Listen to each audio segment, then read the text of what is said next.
Probably worse. All right. And we're at 4 o'clock even. If you want to start us off, Eric, and we'll.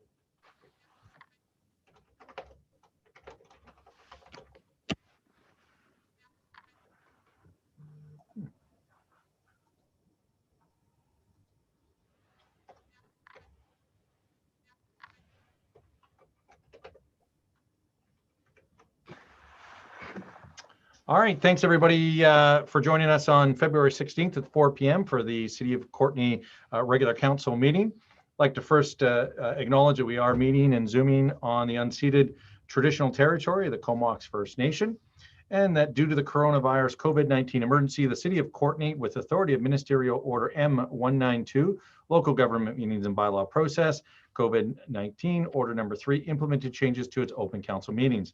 In the interest of public health and safety, and in accordance with Section 3.1 of Ministerial Order Number 3 M192, in-person attendance by members of the public at council meetings will not be permitted until further notice. Council meetings are presided over by the mayor or acting mayor, with electronic participation by council and staff via live web streaming. And just before we get into adoption of minutes, I did just want to take a moment to recognize a member of our community, Bent Harder, who passed away last week, who was, I think, a really good member of our community, a Rotarian, somebody who volunteered tirelessly, and then, ran the Boston Marathon and so many other things. But just want to recognize the work that he did in our community, making it better. And with that, I'll move on to adoption of minutes. Move adoption.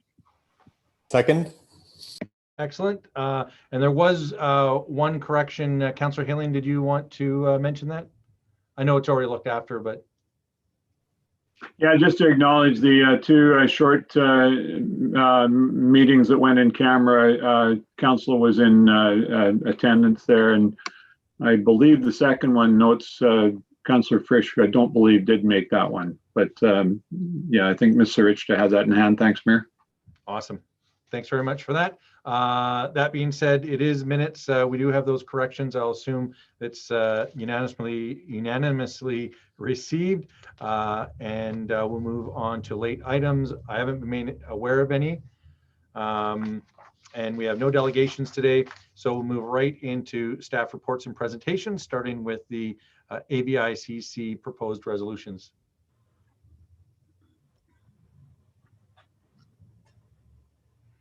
I'll move the recommendation, Mr. Mayor.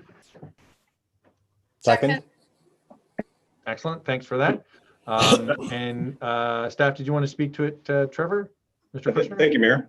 I'll pass this over to Kate O'Connell to summarize the report and take any questions that council may have. Good evening, Mayor and Council. So I had mentioned at a previous council meeting that I intended on bringing forward a recommendation for a resolution for council's consideration to put forward to the ABICC 2021 convention. So as promised, this is the report that outlines the proposed resolution I have for your consideration. And my apologies for the very brief background, but I was not 100% in homesick last week, so you're getting a bit of a shortened version. But essentially, the discussion on homelessness has come up multiple times this year for various reasons, whether it's that recognition or acknowledgement of the need for enhanced services and supports and housing options for individuals experiencing or at risk of homelessness, as well as we've had discussions on the operational impact of homelessness on our community, as well as on our daily operations. So thinking about all of these different things, the question then became, what was kind of the root issue that needed to be addressed in order to improve the situation for those vulnerable populations, as well as improve the situation for the city itself, as far as being a partner and a voice in the table when it comes to response and support initiatives. So this may not be exactly what you were anticipating, which might have been, how do we account for these increased costs? But really where I saw the core issue coming from is that local governments, not just Courtenay, but local governments in general, have really been left out of the discussions at the early stages. And so this resolution that I'm proposing for your consideration is really about asking the province to acknowledge local governments, again, across the province, as a key stakeholder in addressing homelessness issues, whether it's homeless support or initiatives or response and operational impacts of homelessness on a community.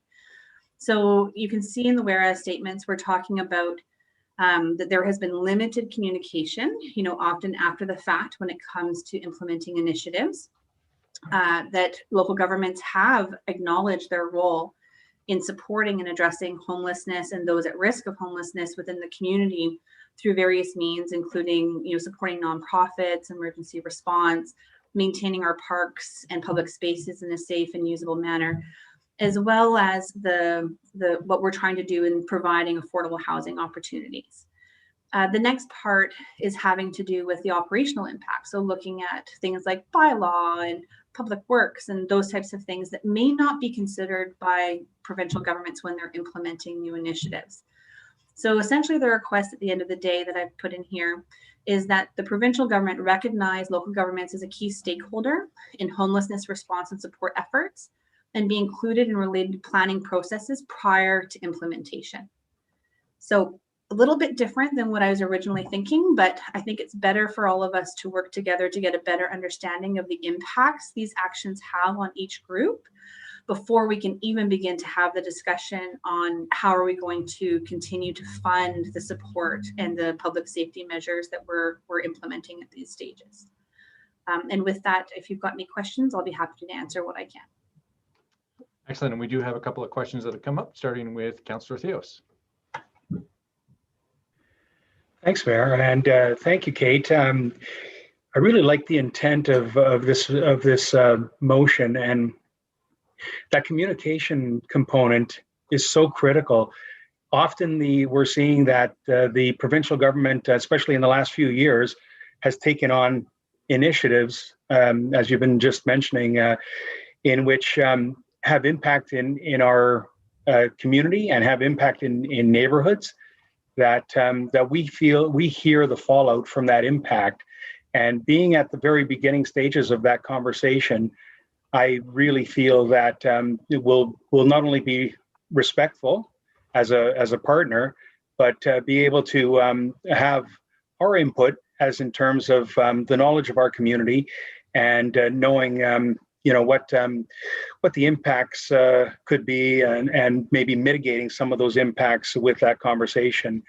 And I think that we're at a stage right now where we're seeing quite a few challenges with many people in our community that are concerned about maybe people that are having mental health issues being put together with people that are having issues of addiction and criminality. And I don't think that's a very good mix at all. And I look forward to a greater communication.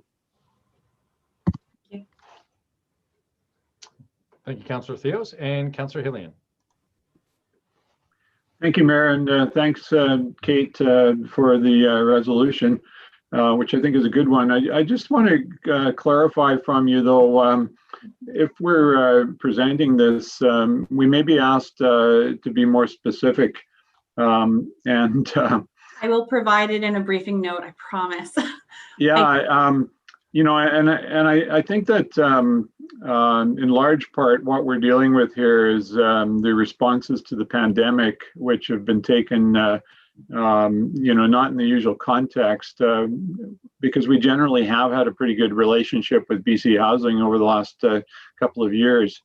And we may, in fact, be able to make a request directly to BC Housing to sit down and have a conversation with them about how they might keep us better informed as they're moving forward with the type of planning initiatives they've undertaken.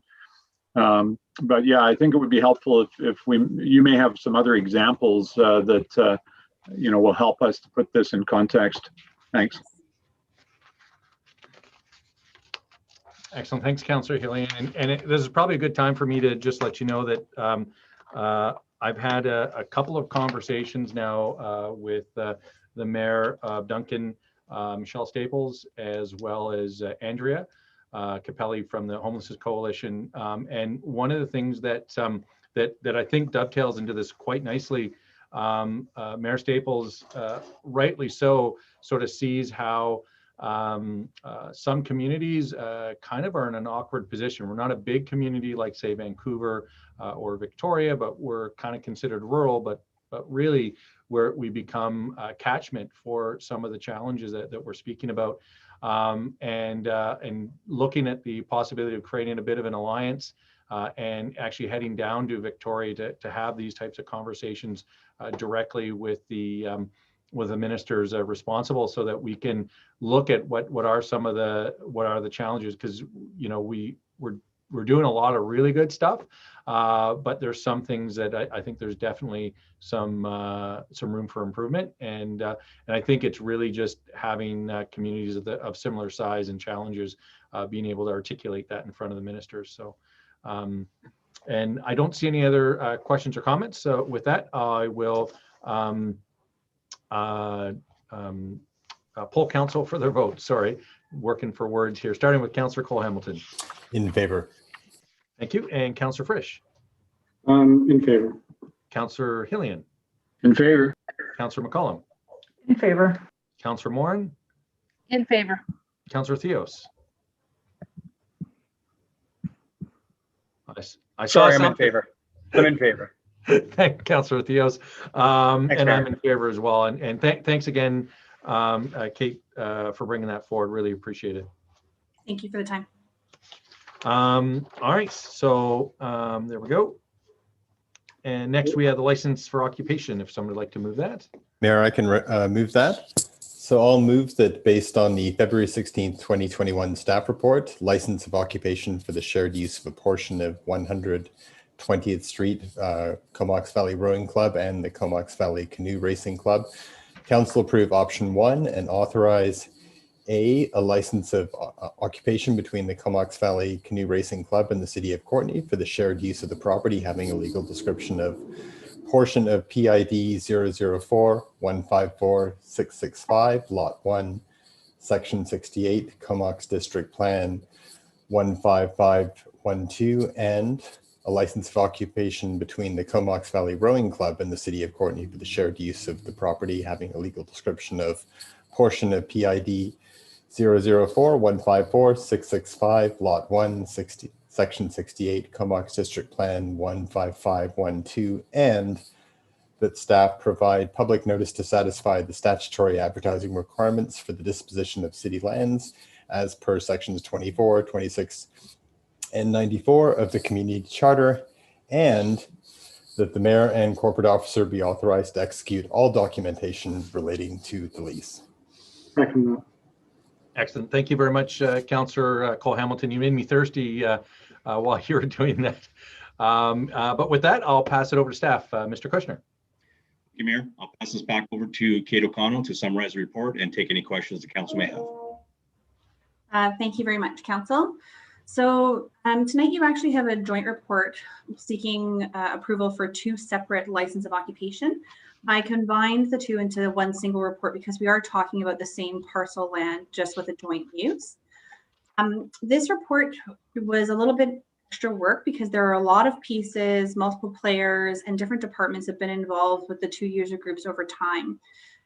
You can also see from the background information that even though the facility was created in 2004, arising out of direction from council, that we actually haven't had a formal agreement with either of the 2 user groups historically. So this is really the first time the agreement form is coming before council.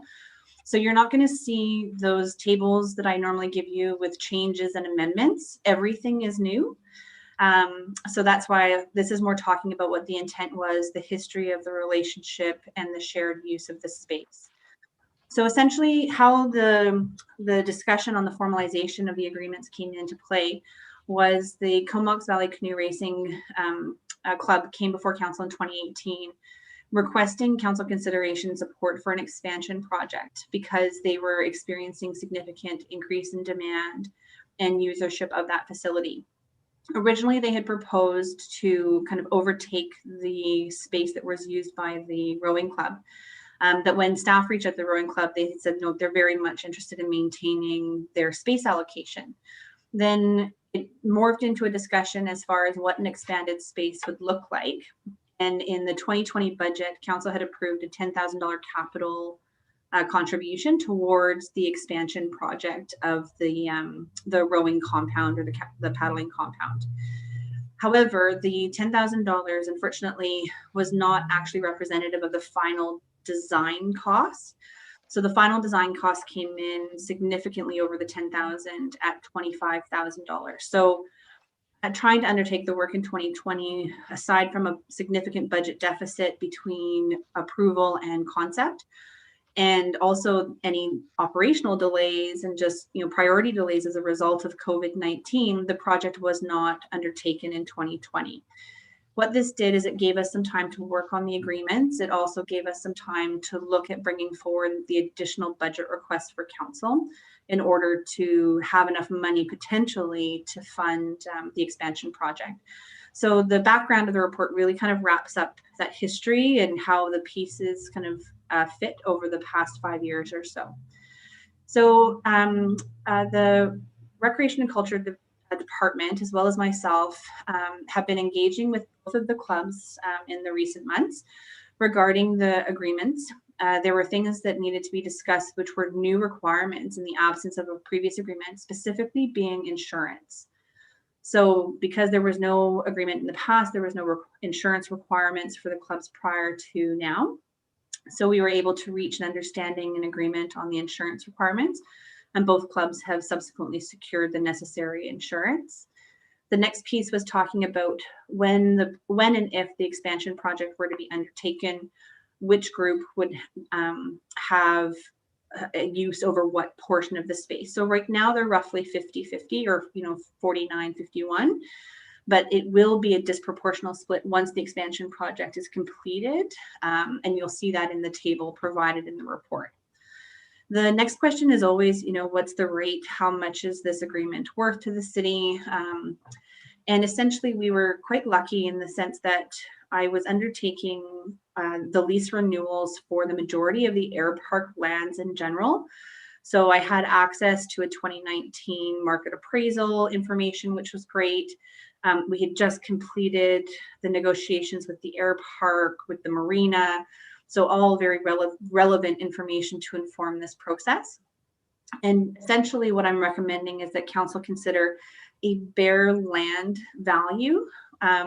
If you think about the space, if you've been down there, it's a chain link fence surrounding a piece of lawn/cement. They have a small storage unit, but I wouldn't consider that a significantly improved space. So that's why I'm recommending the bare land value at 20 cents per square foot. So in the table, you're going to see two values. So the first part is the 20 cents per square foot, which is representative of the current footprint of the compound itself, as well as we do know that they're using about 100 square foot and change of non-fenced area. So that's what the current rate will be. And then you'll see in the two agreements that upon the completion of the marina expansion or the paddling compound expansion, obviously subject to council approval of additional funds required, that the rates will be adjusted to reflect the newly increased square foot amount. We had full support from both groups. Neither of them had any concerns regarding their ability to pay this rent rate. They were very happy with how negotiations and feedback had gone so far. So the piece for future consideration is when you start going through the 2021 capital budget process, you will see a request for the expansion project for $15,000. Remember the $10,000 from 2020 that was already approved by council, because the project wasn't undertaken in that year, will be rolled over. So should council approve the additional $15,000, that will give us $25,000 in 2021 to complete the capital project. In the event that council, in considering trade-offs, impact on taxpayers, things like that, decide that it is not possible to approve that additional funding, at that point, staff would then have to come back to council to seek further direction.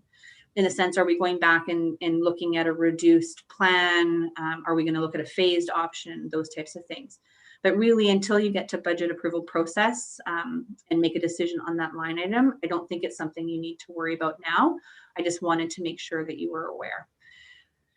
Because we were dealing with two different user groups and there had not been a previous agreement in place, and there were multiple departments involved in both the process of the agreements as well as the capital project, it did take about 80 hours of staff time to come up with the recommendations, the report, and getting all the ducks in a row.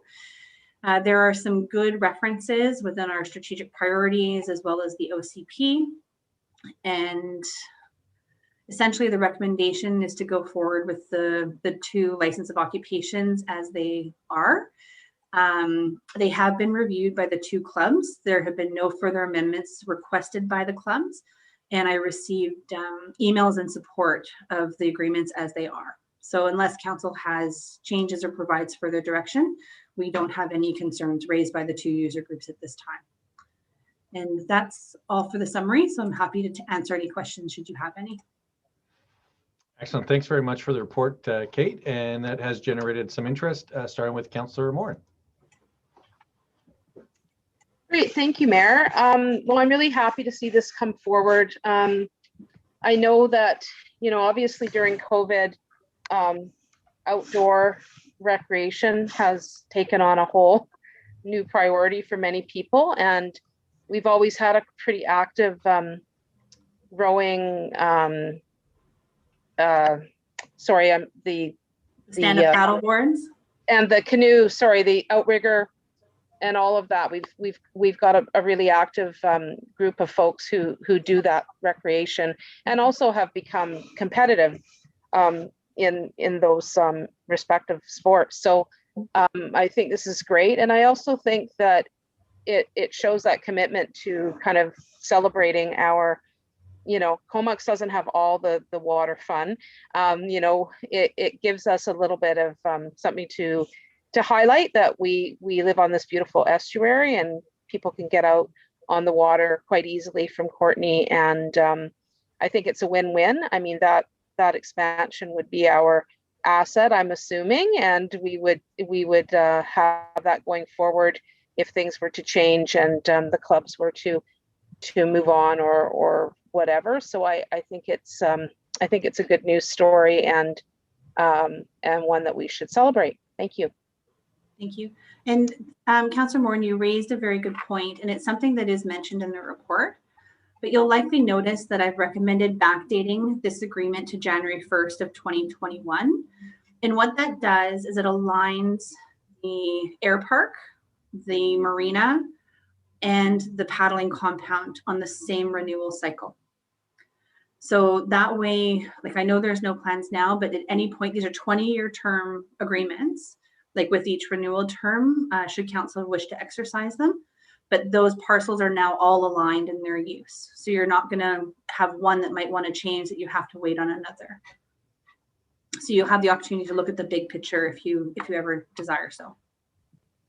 Great, and just quickly, I think it's also what you mentioned that this, that these agreements are happening now finally, and will provide those templates going forward. So even though it may have created quite a bit of work now, hopefully this process will help us to do these kinds of things more smoothly in future. So thank you for all your work on it. My pleasure. All right, thanks, Councillor Morin. Next we have Councillor Frisch. Yeah, thanks, Mayor, and thanks for the report, Kate. I know that the paddling club has been quite busy even during COVID, and they'll be really excited to hear that this is moving forward. And I would also agree with Councillor Morin that this is moving forward a great vision for our waterfront and for recreation in Courtenay. So thanks very much for that. Thank you. Excellent. And Councillor McCollum. Thanks, Mayor. And yeah, thank you very much for the report, Kate. I have similar comments to what have already been said by the other councillors. I also had a couple of questions that I mostly ticked off as you went to explain in greater detail how the report came together. So I found your presentation to be really helpful. I just wanted to confirm when we're looking at this expansion, or I just wanted to clarify actually, that we haven't seen the design yet, of course, at council, but are we envisioning an expanded facility that is mostly just more square footage? We're not changing the type of storage, or, like that description of mostly just a covered store or a lockable storage area, and a chain link fence still applies for what's being envisioned. Should we go ahead with under Appendix B of the report, you'll see the proposed expansion plan, and it's primarily a 2 bump out areas in kind of an L shape. And when the expansion plan was being worked on through Rec and Culture, they were really looking at ways to minimize the impact on the existing parking infrastructure down there, because parking, as you know, is quite a premium these days in that location with all of the different attractants in the area. So essentially, you have 2 additional chain link fence area bump out areas. And then the clubs themselves, should they desire to add in additional storage, whether it's storage racks or additional space, that would be done at their own cost and would require consent from the city in order to undertake that work. So this is solely just the physical expansion of the footprint. And then the addition of a ramp just on it looks like the south, on the bottom part of that page, you'll see it's kind of black and white hedge marks. But any changes to the actual storage facility would have to come from the 2 groups themselves, and as part of the terms of the LOO would require previous approval by the city in order to undertake that work. Okay, that's great. Yeah, thanks for that clarification. And again, thanks for all your work on this. I certainly see how we have some practices that are outdated, and as we kind of move ahead in terms of the size of our city, there's lots of bits of housekeeping that crop up along the way, and this certainly falls into that category. So thanks for your work on this. And I don't see any other further questions or comments. So with that, I will poll council, starting with Councillor Cole-Hamilton. In favor. Councillor Frisch. Favor. Councillor Hillian. In favor. Councillor McCullum. In favor. Councillor Morin. In favor. And Councillor Theos. I'm in favor. And I'm in favor as well. And again, thanks to staff for not only getting this underway, it seems like a long time coming, but also doing it in such a way that, again, aligns all those leases up together to try to simplify it, not just for now, but for years to come. So really appreciate the attention to detail on that.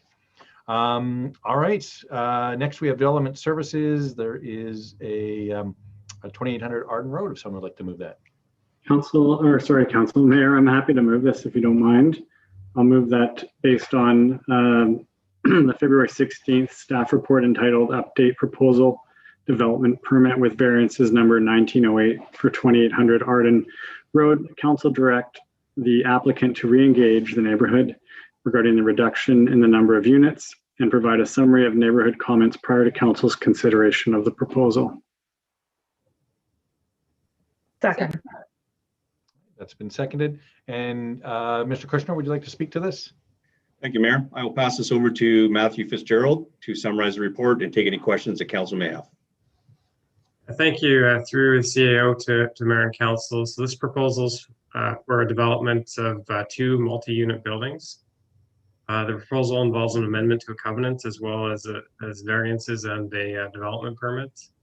Council will remember that this proposal was originally considered last April, and a public hearing was held on the covenant amendment on December 14th of last year. After the public hearing, the applicant has amended the proposal to reduce the number of units from 8 down to 7 and extend the length of the fence along the northwest property line. As a result, the proposal now complies with all the elements of the covenant except for the building type. The covenant specifies that the development would be comprised of 2 duplexes and a triplex, and the amended proposal is proposing a 4-plex triplex. While the proposal brings the development closer in line with the covenant, staff recommending that the applicant re-engages the neighborhood on this amended proposal and provides a summary of the neighbors' comments prior to council's consideration. And with that, I'll take any questions. Thanks, Matthew. And we've got Councillor Theos. Appreciate it, Mayor. Thanks, Matthew, for the update. Appreciate it. Was I reading in the discussion element of this proposal that the developer, after making the changes, just felt make a decision and he's not interested in re-engaging at this point? Did I read that incorrectly? Yeah, thanks for the question. Once the amendment was made, staff did suggest that they go back to the neighborhood to gauge the neighborhood's perspective on this amendment and help inform council on their decision. The applicant, primarily due to the length of time that this proposal has been in the works, has requested that the council considers the proposal without further public consultation.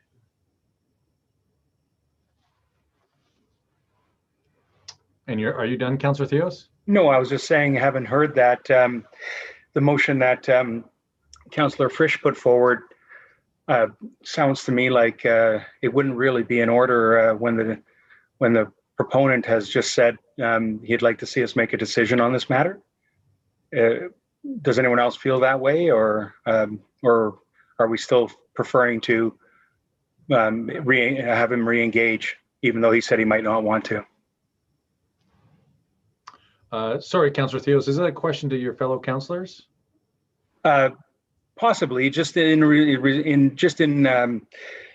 the fact that the motion we have on the table right now is asking for re-engagement of the proponent, and as was confirmed by Matt, that was proposed to the proponent, but he sounded like he preferred to just make a decision one way or the other. I don't know if anyone else was reading it that way. I'm just asking the council if that's how they're reading it also. Well, I think, yeah, I mean, I'm not sure how appropriate it is to ask council a question like that. I mean, we will be calling a vote shortly that will give you whether or not council supports the motion that was put forward. But I will give council an opportunity to speak. And the next person on the list is Councillor McCollum. Thank you. I thought I was second up. Thanks, Mayor. Yeah, just one question to staff about the re-engagement process. How long are we expecting that would likely delay this process moving ahead for the applicant? Thanks for the question. We'd likely, depending on, I guess, first of all, how fast the applicant conducts the meeting, and assuming it's within the next couple of weeks, we'd likely see them back at council in late March. Okay. So it would be similar to the initial neighborhood, notifying the houses in the area, or how exactly do we envision that process? I assume we're reverting to the beginning before the public hearing. Am I understanding that correctly?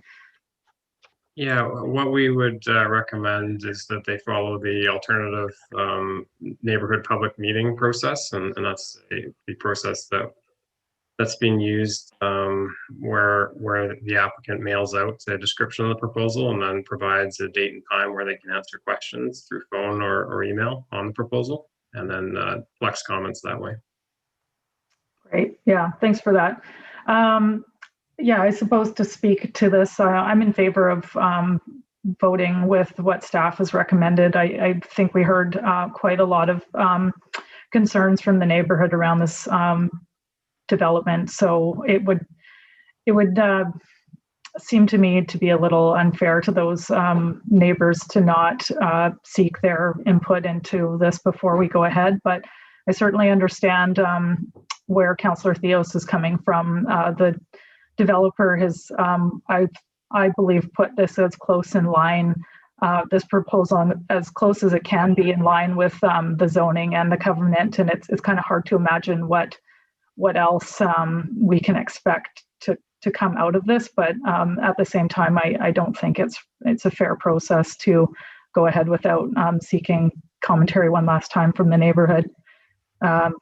Final comment to make is simply that I did note that a lot of the issues that we heard in the public hearing were more around what the zoning was for the property, which we're not considering changing right now. So that's kind of why I'm sitting on the fence a little bit, is that I think the real issue is the neighborhood doesn't like the zoning, and that's not something that is being changed at this time. So, but I am going to vote in favor of it.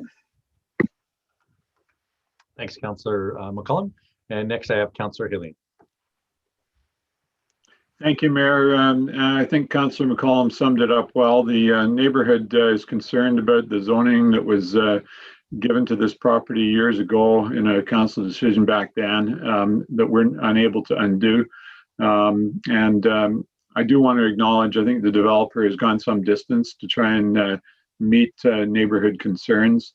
But I also agree with staff that having done that, it's worthwhile giving the neighborhood the opportunity to hear about it in detail. I wouldn't see it as having to be a lengthy process. I would think that written submissions or specific questions that they could handle over the phone would be appropriate. Unfortunately, we can't do everything that the neighbors asked, but I think the developer has made a couple of fairly significant concessions here, and hopefully it will give the neighborhood at least some respite from some of their concerns. Thank you. Thanks, Councillor Hillian. And Councillor Frisch. Oh, no, yeah, Councillor Frisch. Sorry, my screen just bounced there a little bit. Yeah, thanks, Mayor. And I would agree, Councillor McCollum hit the nail on the head. Excuse me. I'd also like to acknowledge how hard the developer is working to work within the confines of the zoning there. A question for staff: does this mean we will be doing a new public hearing for the proposal? Yeah, thanks for the question. No, in this case, because the public hearing was held for covenant amendment, we wouldn't be doing another public hearing. If this was a zoning amendment where we're changing the zoning of the property, this information would require another public hearing. Right, and so to reiterate, you're just expecting to do another open house and gather more input? That's correct. Well, thanks very much. I appreciate it. And Councillor Morin. Great, thanks, Mayor. Yeah, I'm in favor of this recommendation from staff. I think that they're, even though the zoning is what it is, I think the zoning is that way because of a different kind of scenario that was going to happen that didn't happen. So I can see where some of the concerns are, and also just due to where this location is and many of the things that we've already discussed as somewhat problematic. And I guess this process would not prevent the developer to actually make further adjustments if, that would be the point. I would think of having this extra process is to take the temperature of the neighborhood. Would that be correct? Question for staff? Yeah, thanks. Through CAO to Mayor and Council. So yeah, the developer would absolutely be encouraged to make any additional changes that they found necessary to address neighborhood concerns. Kind of balancing that with some of the comments already made that a lot of the neighborhood concerns are with the zoning and the multi-family zoning that's on the property. Right, thank you. I think, these are always tricky because these decisions get made, sometimes by a different council with a different, goal that was in mind at the time, and then that shifts. And so I think this is a good compromise to still allow that public feedback and hopefully some more fine tuning. Thank you. Excellent. Thanks, Councillor Morin. And yeah, I think it's been a good discussion, and I think, not only is it an opportunity for the developer to get that input from folks, but it's also an opportunity for them to show the concessions that they've made, how far they've come, because I think that hopefully will allow the people in that area to get a better sense of where things are at. And again, it's difficult when those frustrations or stressors are something that's not really being contemplated. But but again, just another opportunity to reach out to that community. So with that, I think we've had a fairly robust discussion on this. And with that, we'll poll council, starting with Councillor Cole-Hamilton. I'm in favor. Councillor Frisch. In favor. Councillor Hillian. In favor. Councillor McCullum. In favor. Councillor Morin. In favor? And Councillor Theos. I'll be opposed to this one. Okay, and I'm in favor. And that takes care of that one. And now we're into external reports and correspondence. And man, we got a lot of correspondence. So we'll get right into it, starting with COVID relief funding from Softball BC. Move receipt. Second. Excellent. And Councillor Hillian, do you want to speak to this? Thank you, Mayor. I just want to say that much as I'm a fan of softball and agree with the statement that it's a healthy engagement for a lot of people in the community, I don't support providing money to this organization under these circumstances, simply because the city has suspended its current grants program, and I don't see a compelling case that would have us change that for this particular organization, much as we might like to provide them with some support. And I would think that after receipt, if staff needs a motion, I'd be prepared to move that we write a response letting the Softball Association of BC know that. Thanks, Councillor Hillian. And yeah, my feedback to staff when we got this letter was really, we're not in a position for this. And it's really, again, it's a provincial organization, so it's probably makes better sense for them to talk to the province for those kinds of needs. So it is just for receipt. So if there's no other further questions or comments, I'll expect that this is unanimously received. And Councillor Hillian, if you wanted to do that follow-up motion. Thank you, Mayor. I'll move that staff write to the BC Softball Association advising them of our current grants policy and declining their request to contribute funds to their endeavor. I'll second that. Second. Excellent. Any other questions or comments regarding that? Seeing none, I'll expect that that's unanimous as well. I think it's pretty innocuous, just a response. So thanks, Councillor Hillian, for that. And next we have Help Cities lead the Climate Caucus. Move receipt.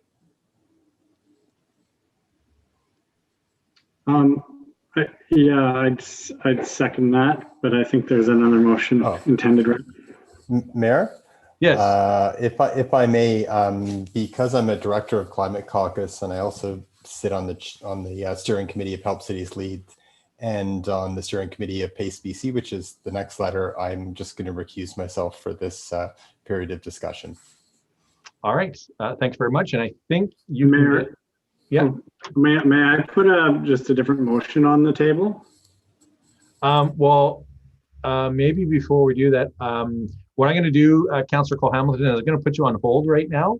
So that'll just kind of virtually get you sequestered, and then hopefully we won't forget to bring you back. So I'm going to rely on council to remind me. So for this particular one on Climate Caucus and the next one on PACE, you don't want to be part of the discussion at all, so you're recusing yourself completely? I believe that's the appropriate step, yeah. Thank you. Okay, I'll put you on hold now. All right, Councillor Cole-Hamilton is on hold now. So Councillor Frisch, you were, well, I don't even know if it's been seconded yet at this point. I think you did second it, but then you said something else. If you would dispense with it, I'd move that that we move the resolution that's suggested and that we support, sending a letter of support for the province-wide third-party enabling legislation. Okay, well, why don't I dispense of the receipt, and we'll just, that'll be unanimous. And then, Mr. Richardson, did you hear what Councillor Frisch, I mean, basically it's supporting what's on there. And if you're good with that, I see a nod. And I just need to know if there's a seconder for that. I'll second it. Thanks, Councillor McCollum. And did you want to speak to it all, Councillor Frisch, or do we want to? Well, I guess I'll just quickly say that this is something that a lot of us in municipal government have been really interested in seeing come forward, and it's enabling legislation so that we can help homeowners improve the efficiency of their homes and help affect climate change. And this would help us find the funding for that. And so really excited to see this moving forward. And I know that Councillor Cole Hamilton has been working on this a lot, and really appreciate his work. Thanks. Thanks, Councillor Frisch. And with that, Councillor Hillian. Thank you, Mayor. I guess I'm a little bit unclear as to why Councillor Cole Hamilton would need to recuse himself. I don't see any personal benefit involved in this. He's simply somebody who's involved in this committee as an outreach of his council duties, and I think his participation would actually help us in the dialogue. That was all I wanted to say, other than that I'm happy to support the resolution. It's an initiative that's been talked about for quite some time, and I think it both enables citizen participation in fighting climate change, as well as gaining energy efficiency and better stewardship of the energy resources in one's home and cost savings. Thank you. Thanks, Councillor Hillian. And I did have that discussion, and I did question him on that as well. But Trevor, did you want to comment on that? Yeah, thank you, Mayor. I was trying to put my hand up earlier, but it wouldn't go up. But I too have the same thoughts that Councillor Hillian just had, and I would have no issue from my experience with Councillor Cole Hamilton being part of this conversation. In fact, I think he championed this and is a steward of this program, and I think it would be important to hear his insight. All right. Based on that, I'm going to take him off hold and let him know that he's been welcomed back at the table. Just 1 second. Let him know that we don't accept his recusal. Exactly. Oh, we've shocked him. Sorry, Councillor Cole Hamilton. We were just having a bit of a discussion, and we've decided not to accept your recusal. So we're going to allow you to be part of this. Sorry for not giving you a heads up on it. Hopefully you're getting onto your bicycle to start working out. But just so you know, we did get staff to weigh in as well. So we're comfortable with you to be here, and we think you'll be able to provide a little bit of context and make it a much richer conversation. So I hope you're okay with that. And with that, Councillor McCullum. Thanks, Mayor. Yeah, I just also wanted to speak in support of the motion that's been put forward. It's great to see that these initiatives that are, well, especially the first 3 bullets that are outlined in the letter, are also in the mandate letters of provincial government, where they want to go on climate, and where we're hoping to go as a council has got some great alignment right now. And you know, people may or may not know that PACE programs exist elsewhere in North America and have been very successful in having uptake of retrofits and new technologies implemented. So we're not reinventing the wheel. We're looking for mechanisms to basically enable people to enable local governments to see the same successes that have already been achieved in other jurisdictions. So to me, it very much aligns with our council's strategic priorities. We've already declared the climate crisis, and we're doing similar work with our OCP renewal. So I'm looking forward to seeing this move forward at the provincial government level. Thanks. Thanks, Councillor McCullum. And just to catch up, Councillor Cole Hamilton, we did receive receipt, but we've Councillor Frisch put forward the motion to adopt the recommendation that's in there. So that's where our conversation has got us so far. Councillor Cole Hamilton. Yeah, thank you, Mayor, and thank you, Councillor Frisch, for moving that. I'm happy to second that. I just wanted to say that obviously there's a fair amount of in there. The fact that we are supporting, that Help Cities Lead is supporting 3 initiatives that the government is already putting forth in mandate letters and encouraging movement on the remaining two. And I think it's important to note that these are requests for additional tools, areas that are outside existing authority of local governments. So it's about having more tools in the toolbox. It's not requiring anyone to pick them up and use them. It's simply a request on behalf of local governments in British Columbia to allow more options to be available and on the table. And in terms of PACE, because I've sort of involved with PACE in two capacities through PACE BC and as part of Help Cities Lead, I probably have the deepest knowledge of that. And one of the things that struck me is that it's something which has wide support in the industry level. I actually was contacted by Hakai Energy because they'd heard I was working on PACE, and they expressed strong support for it, and then went on actually to officially endorse PACE. Their logo sits on the main page of PACE's website, and they've signed on to letters to ministers on behalf of PACE. So we've got a similar reaction from retrofitters and alternative energy producers around the province. And on the other side, in terms of those are the people who are going to be doing the retrofits, the people who own the buildings, it's important to note that it's not just for individual residential homes. The Building Owners and Managers Association of BC had their government affairs rep sit on the steering committee of PACE BC and support it all the way. In fact, there's an article in the Georgia Straight, which is co-authored by the representative from the Building Owners and Managers Association. So it's important to see that that there's significant support on both sides economically of the actual doing of PACE once it's authorized. And so I see a strong future there, and the evidence from the United States, I believe it's 37 US states where PACE exists, and it's led to over 300,000 new jobs, and I believe it's $13.5 billion of economic activity. So it's at a time where we're all coming back from COVID. It makes sense on a number of levels, not just a climate level, but a straight dollars and cents level. But yeah, I just wanted to add my 2 cents, and thank you for inviting me back in. Thanks so much, Councillor Cole-Hamilton, and all your work on this file. And just so you know, Councillor Frisch did give you kudos for the work you've done, and I think that's on behalf of all of council. We're really proud of all the stuff that's been done. And you know, you look at a company like Hakai, who when I was at the regional district, we worked with them for a solar regional district area, the whole Comox Valley, to come in.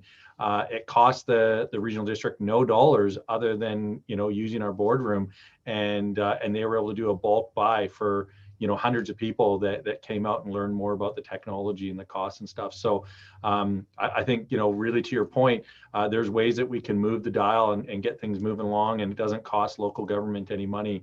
And I think that's the great news here. So with that, Councillor Theos. Appreciate it, Mayor, and thank you, Councillor Hamilton, because you answered my first part of the question, which I was going to ask in regards to have building owners and been part of that conversation, and the answer seemed like a very solid yes. So of this motion, and I think the mayor just touched on the costs to the municipality, and that's where my second part of the question was going to come in. Is in the form of is there any additional costs that the municipalities will have to take on to see these added tools added to the toolbox, or is it a net wash?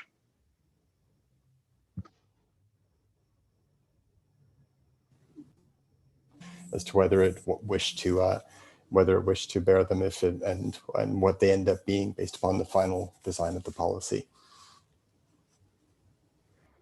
Thank you, Councillor Hamilton. And it doesn't sound like it's going to be overly onerous for our staff time-wise either. So I appreciate your answers. Yeah, and I think, you know, getting back to that point, I think that Councillor Cole-Hamilton articulated is that, you know, these are some tools that will be available but not required. So it'd really be up to each municipality to make decisions, and there'd be staff reports to really go into what the costs might be moving forward. So with that, Councillor Hillian. Thanks, Mayor. I'm just mindful that we're discussing these resolutions and throwing around a lot of acronyms. And if anybody is watching this now or in the future without benefit of being able to read the motions in the agenda, they may be somewhat in the dark. So I wondered if we could actually have the motion read, and if also perhaps Councillor Cole Hamilton could clarify what exactly PACE stands for and read that into the record as well. Shall I begin with that?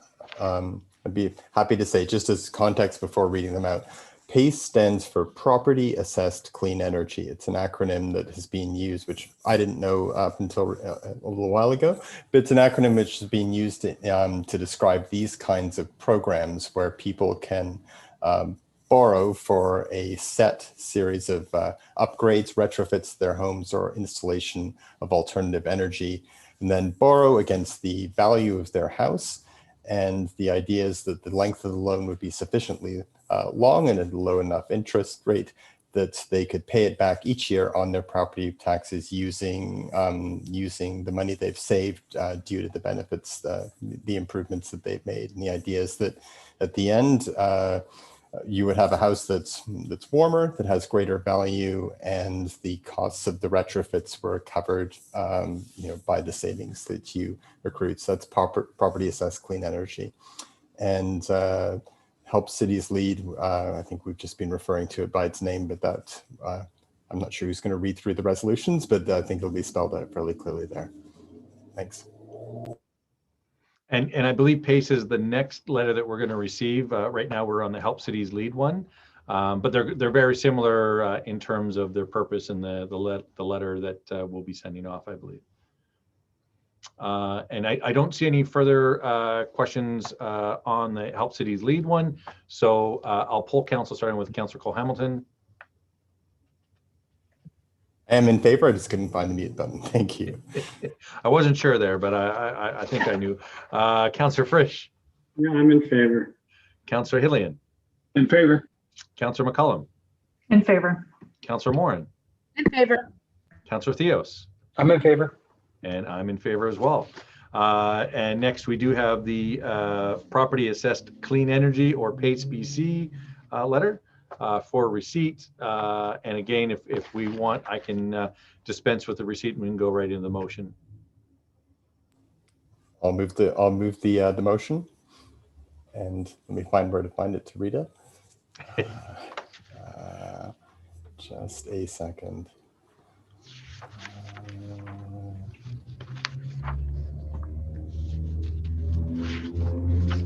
All right, it's a bit of a long one.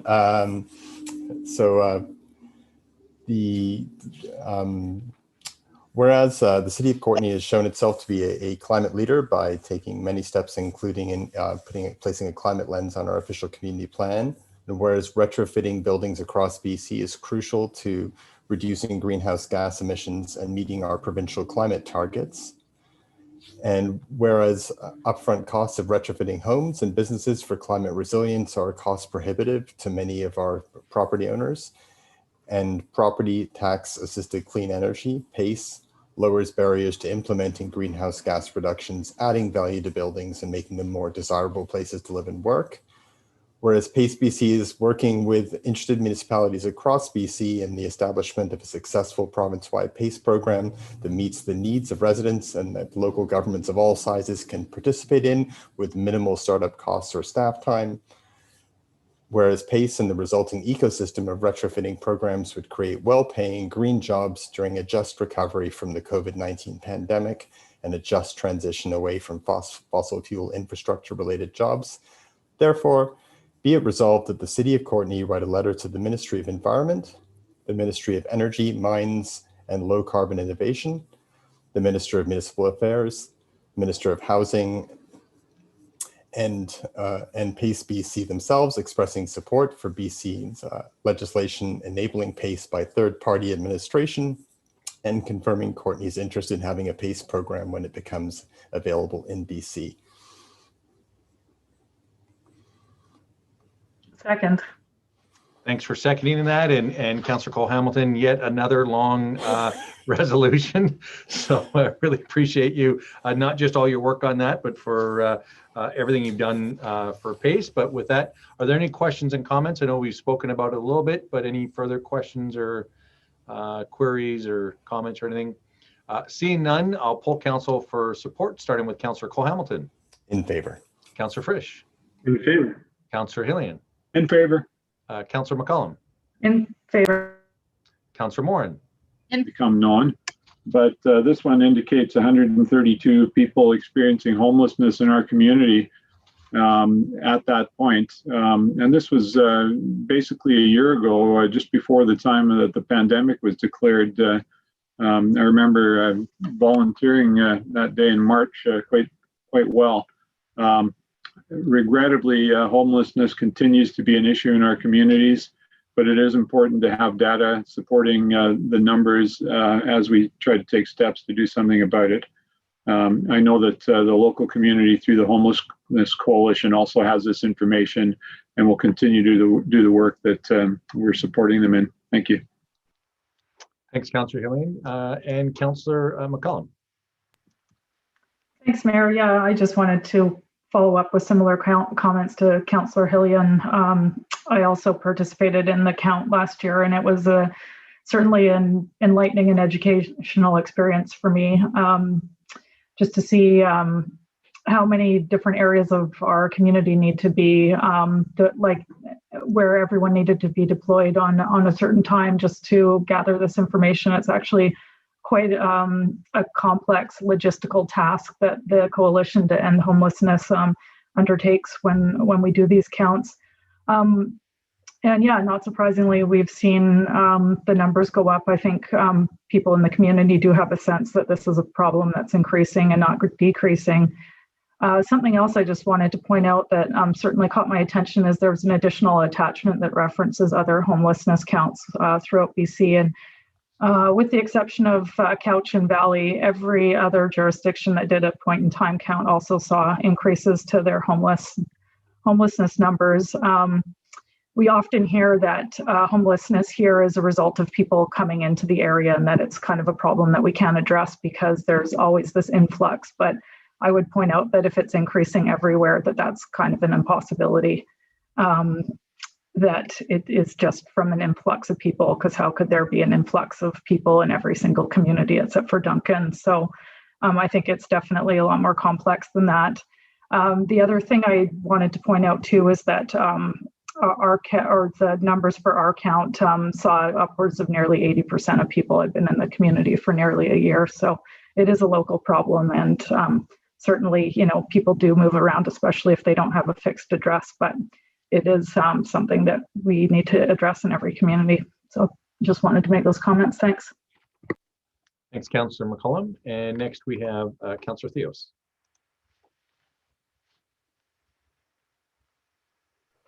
Thank you. And by looking at the numbers and the numbers of the ones, the communities that were actually able to put forward their results before COVID hit,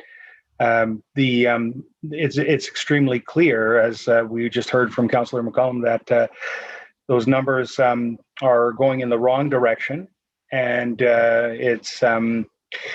it's becoming to some point clear that just spending money is not the solution, and you can keep putting more and more money into trying to resolve this issue and still face these same results of a continually growing problem. So I think what we're doing to some degree across the province is not working, and these numbers were pre-COVID, and the cost of real estate across our province since these numbers even have occurred have gone up substantially in the last year, and the cost of job losses and other struggles has increased also. So we've got to approach it in a different way, and I see that to some element that what we're doing now is not working. Thanks, Councillor Theos and Councillor Morin. Great, thank you, Mayor. Yeah, I was going to bring up what Councillor McCollum brought up around, I think it's a bit of a myth that we get an influx of people coming in just because we're a desirable place to be homeless. So I wanted to bring attention to that, which Councillor McCollum did, say that the majority of people have been in this community for quite some time.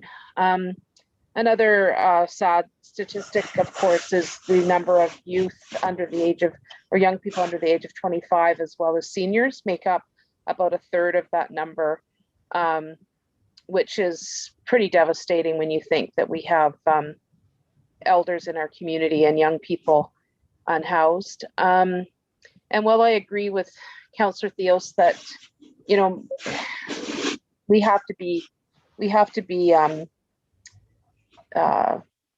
you know, thinking about how we're spending the money. And I think one of the ways that we can do that is to make sure that we keep advocating for supportive arrangements, because I think sometimes what happens is, as Councillor Theos points out, money is thrown to house people without the supports that they need. And many of the folks in the survey are having all kinds of physical, mental, etc. challenges, and really need those supports to be successful and stay housed if there is housing available. So just wanted to make those points, and I'll let someone else go ahead. Thank you. Yeah, thanks very much, Councillor Morin. And I think one thing that Mr. Krishna is reminding me of is the fact that in April, we're going to have our new Director of Rec Culture and Community Services, who has a lot of experience in this area. And so she's going to be playing a vital role for sure.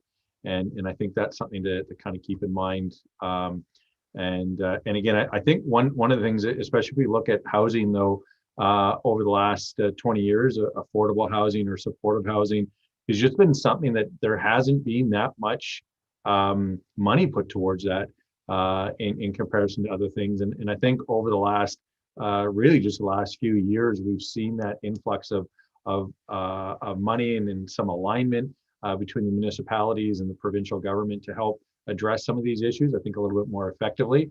But as I mentioned, again, you know, really looking forward to working with the other mayors of municipalities of the same size of Courtenay, who are going through very similar challenges, so that we can have that voice to the province. With that, Councillor Hillian. Thanks, Mayor. I just want to echo the fact that this problem is a long time in the making. I think we can trace its start back to the late 80s, when the federal government retired its debt partially by no longer funding housing development. And that coincided with the prior move to no longer house people with mental health issues in institutions. A good move, but with side effects that have been borne out over these many years. So we're not going to solve this problem overnight, but I think we can take some consolation in the fact that our community has stepped up, is working together, and we are seeing housing being built like we haven't seen it before. We're seeing rental units being provided by the market, and we're also seeing supportive housing that has come to pass in the last few years. And I think we have to be positive and believe that the efforts that the city is making with its senior government partners and the community agencies will bear fruit if we stick with it. So thank you. Thanks, Councillor Hillian. And I don't see any other further questions or comments. Oh, Councillor Theos, under the wire. Thanks, Mayor.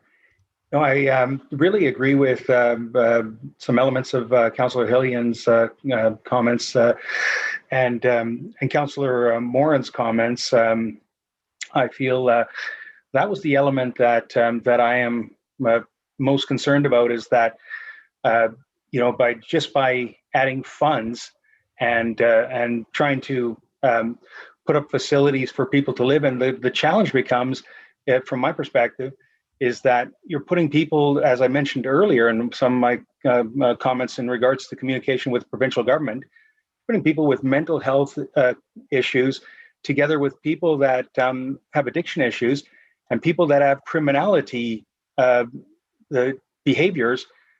That to me is a real bad mix, and it's a very unfortunate mix, because you're basically taking vulnerable people and then turning them into possibly something else that even further exasperates the problems. And now I'm seeing this as part of this solution that has been rolled out in the last few years, especially, and it is concerning to me. And I think that is a trend that needs to change, and people with the mental health issues and people with addiction issues need to be separately taken care of in a way that is going to actually see some positive results. And people with criminality issues, there's a different approach to that also, but definitely not to mix the three together. And the end result is that if we put everybody together in one facility, then it's basically just identifying these people as people with these issues. And I always feel that if we could find some way to actually have the people that have the mental health issues spread throughout the community in a way that doesn't identify them in one cluster, or the same with people with addiction issues, then I think that we're also going a farther way in trying to address this issue rather than putting everybody in one place. Thanks, Councillor Theos, and that, I'm sure I've heard Councillor Morin say this quite a few times, and Councillor Hillian and others, that the criminal element, generally speaking, isn't the folks with mental illness. They're not the people with addictions. They tend to be victims. The criminal element really comes and preys on them, and that's something that certainly needs to be addressed. But I think we're all kind of hopefully moving in the same direction. Again, the work that I'll be doing with the other mayors, we're really there to bring the voice of say our municipalities, but we'll be having our leads from each of our communities. So in our case, it'd be Andrea Capelli, to be at those conversations, because they're on the front lines. They have the ideas and really the firsthand knowledge to know how to move forward. But as Councillor Hillian said, it's not easy. It's not going to be quick, but at least hopefully we're all moving in the right direction. Without any further questions or comments, though, I'm going to quickly ask for, well, this is just for receipt, I believe. And so I'll just take that as unanimous and move on to the next thing, which is a submission from Eric Erickson regarding the Fifth Street Bridge Rehabilitation Bridge.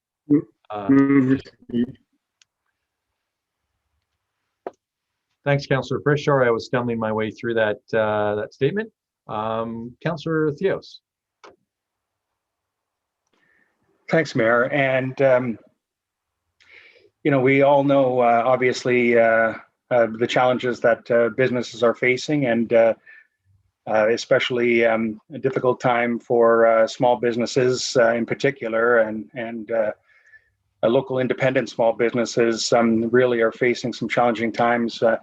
So I'm sure Council as a whole is feeling for small businesses and what the challenges they're facing. Very understandable that the downtown is concerned, tremendously concerned about having less ability for traffic to flow into their businesses. And this is one of the issues that we have brought up. I believe, if I'm not mistaken, we've brought this up to the provincial government as in terms of the ability to delay the grant for another year. But if I'm not mistaken, that wasn't met with very favorable a response from the provincial government. If we can have maybe a staff member comment on the response to our request to delay it for a year, please? Yeah, and I can probably let Trevor do it, but I mean, what's been said over and over again is if we delay it, we're going to lose about $2 million, almost $2 million in grant funding. The cost of the project's going to go up as well because we'll be delaying it. And then beyond that, one of the reasons that's been given is, wait till we get over, that right now, if we do it right now, then they'll have better business.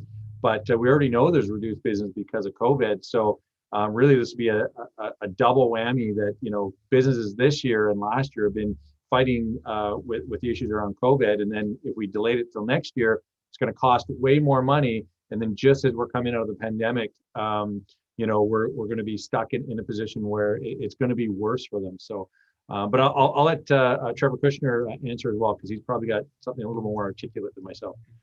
Thank you, Mary. I couldn't add much more on what you said, other than we have confirmed from the granting authority that it is their expectation that this project is completed this year. And I think, again, there is great concern, not just from the downtown community, but from our, the whole Comox Valley. And, maybe sometime in the future, we'll come up with a way for everybody to participate in funding this bridge. But for right now, we're moving forward with the best information, knowing that if we delay it any longer, it's going to cost more and have a more severe impact on our community. So, but having said that, Councillor Frisch.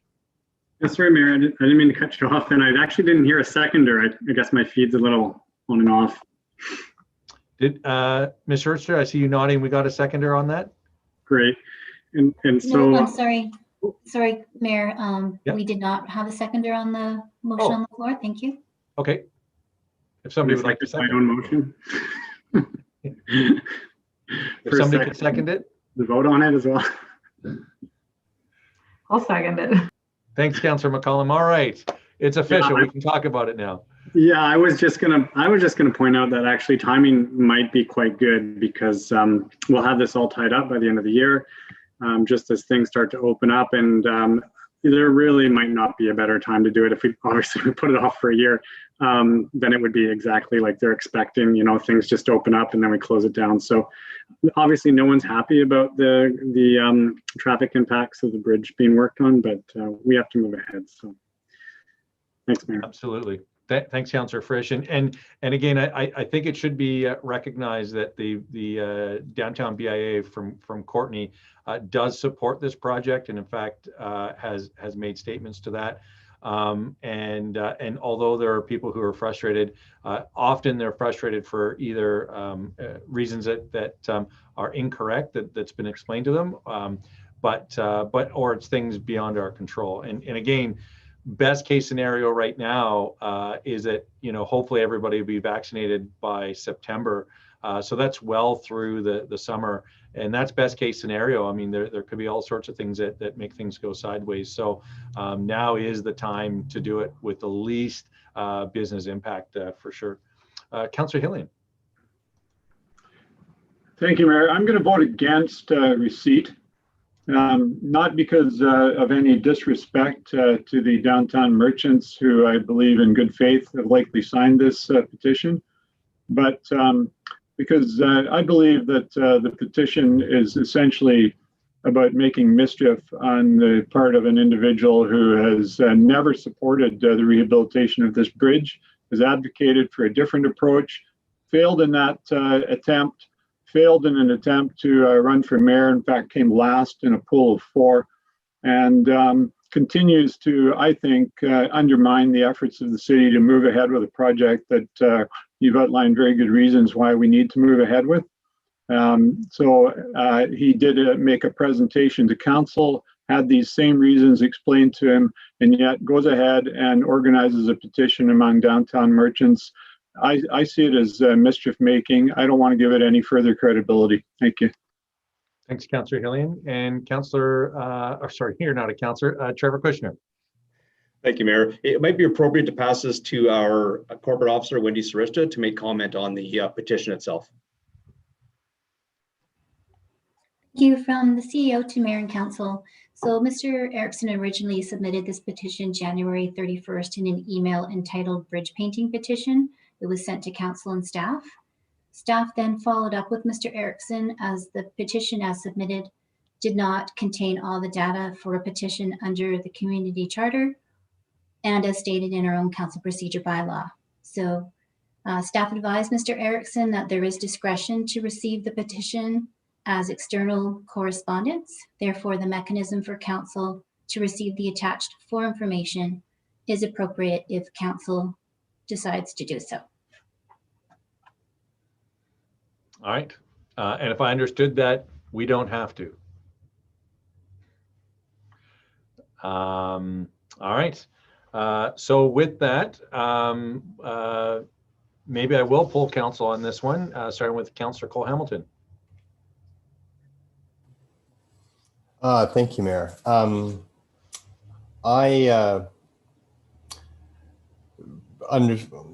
sympathize greatly with what Director Councillor Hillian was saying, and I concur with a number of his thoughts. I think so as not to provide more oxygen to this and to create a sense of that council is unwilling to hear it. I see no harm in allowing receipt at this time, although I do have many of the same reservations as Councillor Hillian. However, I don't want to see this become an antagonistic relationship, and as a consequence, I think I'm willing to see it accepted. So, in favor. In favor, thank you, Councillor Hillian. Sorry, Councillor Frisch, I jumped you. Sorry, Councillor Frisch. No. I'm happy and fine to receive it. Thanks. Okay, Councillor Hillian. Opposed. Okay, and sorry, Ms. Frisch, did you have a follow-up comment that you wanted to make? I didn't want to interrupt the vote, Mayor, but receipt is appropriate. It doesn't commit council to anything, and I just wanted to provide that extra clarification. Thanks, Ms. Frisch. I really appreciate that. And Councillor McCollum. Yeah, I certainly agree with all that Doug has, or Councillor Hillian has said on this, and we have given this individual much respect, and we've heard concerns, we've responded to them, we've received as a delegation, and I tend to agree that I'm opposed to receipt. Yeah, that's all I'll say. Thanks, Councillor McCollum. Councillor Morin. I'm opposed as well. Thank you, Mayor. Thanks. Councillor Theos. Well, in respect to the businesses that signed this, I'll be in favor. Okay. And I'm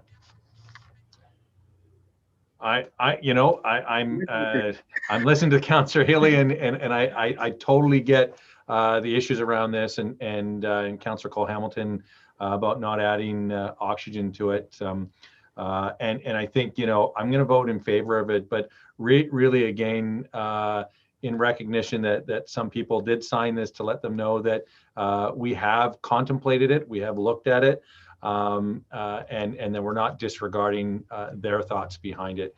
And unfortunately, maybe the person who brought it forward wasn't the right person to bring that particular issue forward for a variety of reasons, but long way of saying yes, in favor for myself. And I wasn't keeping track. Did that pass? 4-3 in favor. Okay. It'll be a new story on Monday. All right. Thanks everybody for that far lengthier conversation than it probably deserved, but Councillor Morin. Mayor, I'm wondering if I can make a motion to follow up specifically with the businesses that signed the petition. Maybe having staff just reply just to a couple points that were made, so that the information goes directly to those businesses, so that they get it directly from the source. That might help them understand where we're coming from here. And Councillor included in the motion, but just if we could provide a response to the businesses themselves that signed the petition, outlining. and Councillor Moore, I might just jump in only because there's not really any contact info on what is not really a petition, but it's more just, you know, information, I guess. It may be, and I just look at staff capacity, it may be more expeditious to send this to the BIA as a whole, that, you know, this was received. It can go to the BIA, it can go out through their newsletter and through their channels. And it's not necessarily going to target just these folks, but it is going to, again, let everybody know that we have acknowledged and contemplated this again. And staff, if I'm not making sense here, but I don't want somebody spending, you know, all that time trying to find out 40 odd businesses contact information. Trevor Kushner. Yeah, thank you, Mayor. Yeah, no, certainly appreciate those comments. I will also add that staff are embarking now, in fact, on a very robust communications plan, and part of that stakeholder engagement is directly with the DCBIA. So we could be directed to coordinate with them and have that conversation. Councillor Moran, what are your thoughts with that? Yeah, I certainly don't want to create a bunch of work for staff, but if there is a way within the capacity that they're already working with to specifically address a couple of the points, that would be great, because I don't think that they're getting the full picture, and then it shows that we are responding to you know, not being disrespectful of them signing the petition, because I think the issue is with the letter writer and petition presenter, not with the downtown businesses. Mr. Mayor, I'll second Councillor Moran's motion that staff be requested to work with the Downtown Business Association in response to this petition. Thank you, Councillor Hillian, for helping me out. Excellent. Excellent. And Councillor Frisch, I think you were completed, Councillor Moran? You're good? Councillor Frisch.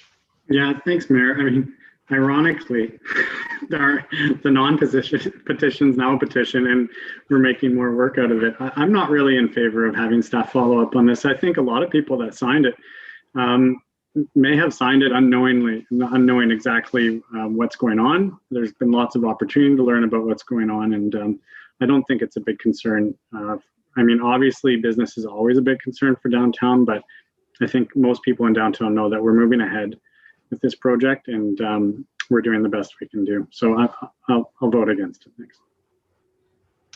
Okay, thanks, Councillor Frisch. And Councillor Moran. The reason I want to do this is because there are several business people on the petition whom I really respect, and I actually give them quite a bit of my business. And I would not want them to think that I don't support their business and their livelihoods. And so that's why I think it's important to send a clear message that we do support them, and we want them to get the factual information. Thanks. Fair enough. And just so council's aware, and I think we spoke about it before, Councillor Cole-Hamilton and I have had a couple of Zoom calls, I believe, regarding this in particular. And Councillor Cole-Hamilton, I think, has been, I don't want to say raked over the coals, but he's certainly presented this information, I think, for a long period of time and addressed it at the BIA. Again, but I fully respect your thoughts and intentions, Councillor Moran. Councillor Cole-Hamilton. Yeah, thank you, Mayor. I just wanted to clarify that, yeah, I have spoken to the members of the board at the BIA, and the members of the board at the BIA were contemplated this petition or petition-like outreach, and declined to support it. So and while there are over 200 members to the BIA, roughly 32 of them did, I'm not sure if they're all business owners, they may just have been people who were working in the business at the time that they were approached, but there were 32 signatures there. I think generally more information is better than less, especially at times where there can be misinformation floating around. So I'd be inclined to support this resolution as long as it can be done without impacting staff who are working on many other files, including this one. I would, I'm not sure what the exact wording is, but I think it would probably be most appropriate for the city to try and coordinate with the BIA executive about getting it out to their members and seeing if it's possible for them to handle the kind of the transmission of the information, so it's not it does not become onerous for staff to find a way of getting that out. Thanks. Thanks, Councillor Cole-Hamilton. And Councillor Frisch. Yeah, I'd be inclined to support this if we have staff just send the BIA executive director and the board some simple links to our website and the information for the bridge, and not make a lot of work for them out of this. All right. I'm gonna look to staff. Does that direction, and that I got a thumbs up. Perfect. Okay, I'm gonna pull council then. We've had a pretty long discussion for something we're not giving oxygen to, starting with Councillor Cole-Hamilton. In favor. Councillor Frisch. In favor. Councillor Hillian. In favor. Councillor McCullum. In favor. Councillor Morin. In favor. Councillor Theos. In favor. And I'm in favor as well. Again, thanks for everybody for following our discussion there. Next, we have the receipt for MAD Comox Valley Crash Car Awareness Campaign. Move receipt.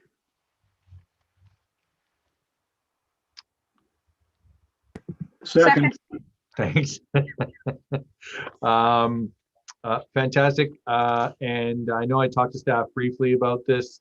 Are there any questions or comments? Councillor Hillian. Thank you, Mayor. This is a letter from the Comox Valley chapter of MAD, which I believe stands for Mothers Against Drunk Driving. And they would like to be able to display a crash car at locations in the city over a period of time to bring awareness to their activities and their concerns about impaired driving. So I think it would be appropriate for us to find out from staff whether this is something that is feasible from their perspective or not. I don't know if we need a formal staff report or if staff are prepared to speak to it today. I think Trevor's prepared. We spoke about this last week. So Trevor, I'll pass it over to you. Yeah, thank you, Mayor. After I'm done talking, it may be appropriate to pass this to Councillor Morin, who spearheaded this to get on the agenda, but I've performed this kind of awareness campaign in other jurisdictions, and what I recommended is that it doesn't require a staff report. I think, if anything, a resolution of council directing staff to work with MAD to set up an ideal location that is safe, but in a high visibility area for a very important campaign. Thanks, Trevor. And I'll maybe pass it over to Councillor Morin. Great, thank you, Mayor.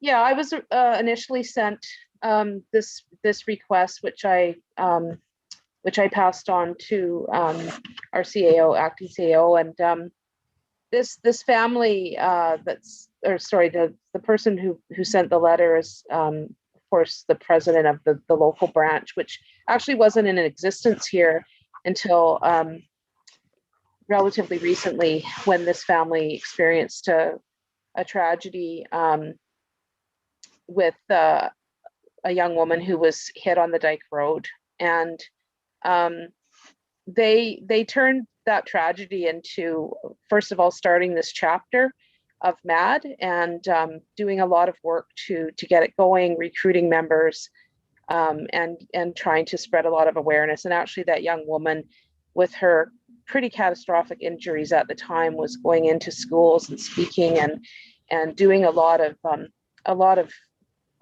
work with the public while she was still recovering from these injuries. So I think it would be great if we could support it. And I did talk to Mr. Kushner about that it wouldn't entail anything other than staff working with the local chapter to look at locations that would be appropriate for these displays. So thank you. Thanks, Councillor Morin, especially for bringing this forward in your comments. Really appreciate it. I think it's a great program. So We do have a receipt motion on the floor, so I'm going to receive that unanimously because I think everybody's probably in support of it. And then Trevor Kushner did make a motion, but Councillor Hillian. Thank you, Mayor. I'll move that staff work with the MAD organization on their awareness campaign. Second that. Okay, that's been firsted and seconded. Councillor Cole-Hamilton. In favor? Sorry, didn't mean to shock you there. Councillor Hillian, or Frisch. In favor. This Councillor Frisch again. Councillor Frisch. In favor. Councillor Hillian. In favor. Councillor McCollum. In favor. Councillor Morin. In favor. Councillor Theos. I'm in favor. And I'm in favor as well. Again, great job. Thanks again, Councillor Morin. And next we've got the 2021 Comox Valley Water Committee voting structure. Move receipt. Second. Second. Excellent. And I don't know if we need to pass it over to staff if you wanted to speak to it at all. Thank you, Mary. I can quickly just add that this is an annual report. It is, of course, based on the 2020 volumes of the city of Courtenay and the town of Comox and the electoral areas used. It is, of course, a weighted vote, and that's why the city of Courtenay has 7. And you do see the significant percentage change of 8.66 for 2020, which I think is a reflection of the incredible growth that we've seen in 2020, in particular with multi-use and apartment buildings who use proportionally more water than does a single family. Thanks, Trevor. Appreciate that. Councillor Theos. Thank you very much. Well, if I was reading the statistics correctly, it appears as though from 2014 on to the most recent year that the statistics were available from our consumption use, it appears as though our numbers and Comox numbers have been reduced over that period of time, and the areas had increased over that time. So I just want to give a lot of credit to our citizens, because again, with a growing population, both in the residential and multi-residential sector and the business sector, over those number of years, the fact that we've seen a reduction in overall use was, I think, kudos to the hard work that they put in the messaging that councils and staff have been putting forward to the people to take responsibility in that regard. So lots of credit to the people for bringing those numbers down. Excellent. Thanks, Councillor Theos. And then I think that's probably it. So for receipt, I'll assume it's a unanimous receipt unless we need to vote on the actual voting layout here that's proposed at the bottom of the page. Does that have to be a second motion? Just receipt, Mayor. Okay. Yeah, Mayor, there's no change in the voting structure proposed, so receipt seems fine. All right. All right. Thanks very much. So that'll be unanimous receipt. And next, any internal reports or correspondence? I see none. And then reports and updates from council. I didn't see anything earlier, but has anything sparked anybody they need to update us on? Councillor Hillian. Thanks, Mayor. I just want to acknowledge that over the last few days, we've had our first significant snowfall of the year. And I want to commend our staff for the generally excellent work that they've done in keeping the roads clear. I know there's always situations where somebody feels that snow was put in the wrong place or not taken away properly. But the reality is people who've lived in other areas that receive far more snow than we do generally marvel at how effective our city crews are. So kudos to staff for the excellent work keeping our roads safe and getting us access through these recent snowstorms. Absolutely, and I'll echo that. And I think council was privy to those screenshots, sort of where you can actually track where the roads are being looked after. And I think that the fact that staff started a long time ago now actually brining the roads to actually prep them so that they don't ice up, that they're the snow removal is that much easier. And again, I just really want to thank staff for being proactive on this. And generally speaking, yeah, really positive feedback from the community. And there's always going to be challenges, and it's a bit of a pain when your driveway gets filled in. But I think at this point, most of the snow is probably going to be gone within a week. But again, I think that staff responded very quickly, and I know I live on a side road somewhere, and we were able to get out all weekend, so really appreciate that. Any other councillors have any comments? Or all right, with that, we'll go to resolutions of councillor, and I'll pass it over to Councillor Theos. Thank you very much. Appreciate it, Mayor. Let me just find it here on my small screen. You bear with me for half a moment.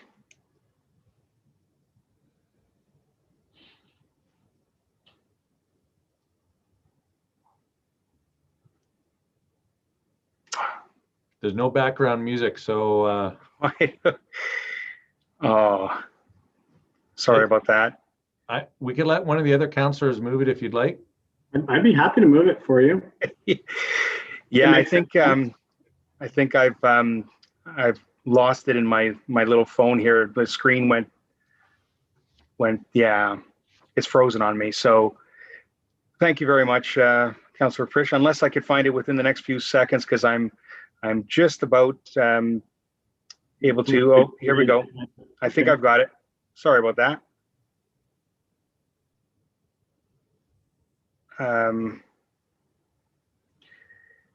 Was that an island times 3 seconds? No, I have it here. I just have to bring it up on the proper page. Sorry, my screen is now.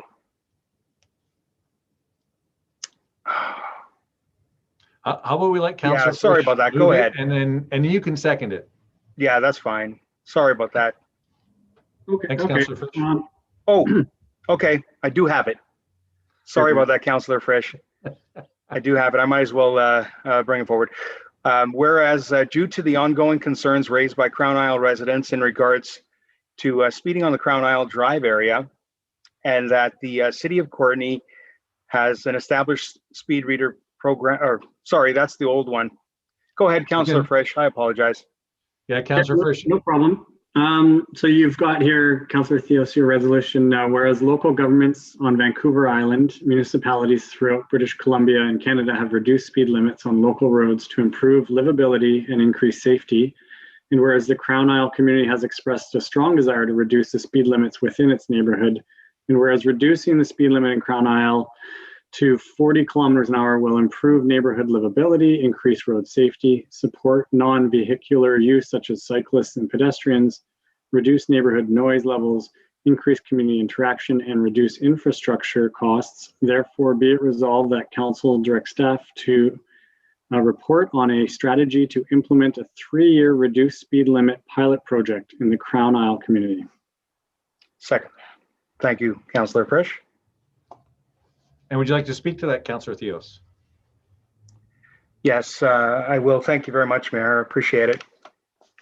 Briefly, the idea is that we've had some conversation with residents of the Crown Isle area, and that particular neighborhood has brought forward a petition with over 200 signatures of the people just in that area, that many of the people were concerned with the speed that drivers were going in that particular neighborhood. And the reality is that it's a neighborhood where there is a mix of people in that neighborhood. There are children, there are seniors, there are people that are tourists that may not know those streets very well. So I from my perspective, other communities have gone to this concept about 40 kilometers an hour in neighborhoods, and there has been some success from the 40 kilometers. it's a number that that if it can be achieved, it can reduce the risk of a pedestrian being struck and killed by quite a large percentage. And I think that extra 10 kilometers an hour, if we could change the behavior of some of the people driving in that area and enhance the safety of the people that are pedestrians or scooters or cycling, then I think that we've gone a long way in seeing that we've created a safer location, and that could become the impetus to other neighborhoods. But for now, I think the Crown Isle area would be a great area to start this project in and see how successful it is. All right. Were you done, Councillor Theos? Yes, thank you very much. All right. Councillor Frisch. Yeah, thanks for bringing this forward, Councillor Theos. In general, I agree with the concept of slowing traffic down. Of course, it's really great for people that are not driving cars, makes them feel safe, and encourages them to get around, not in their car.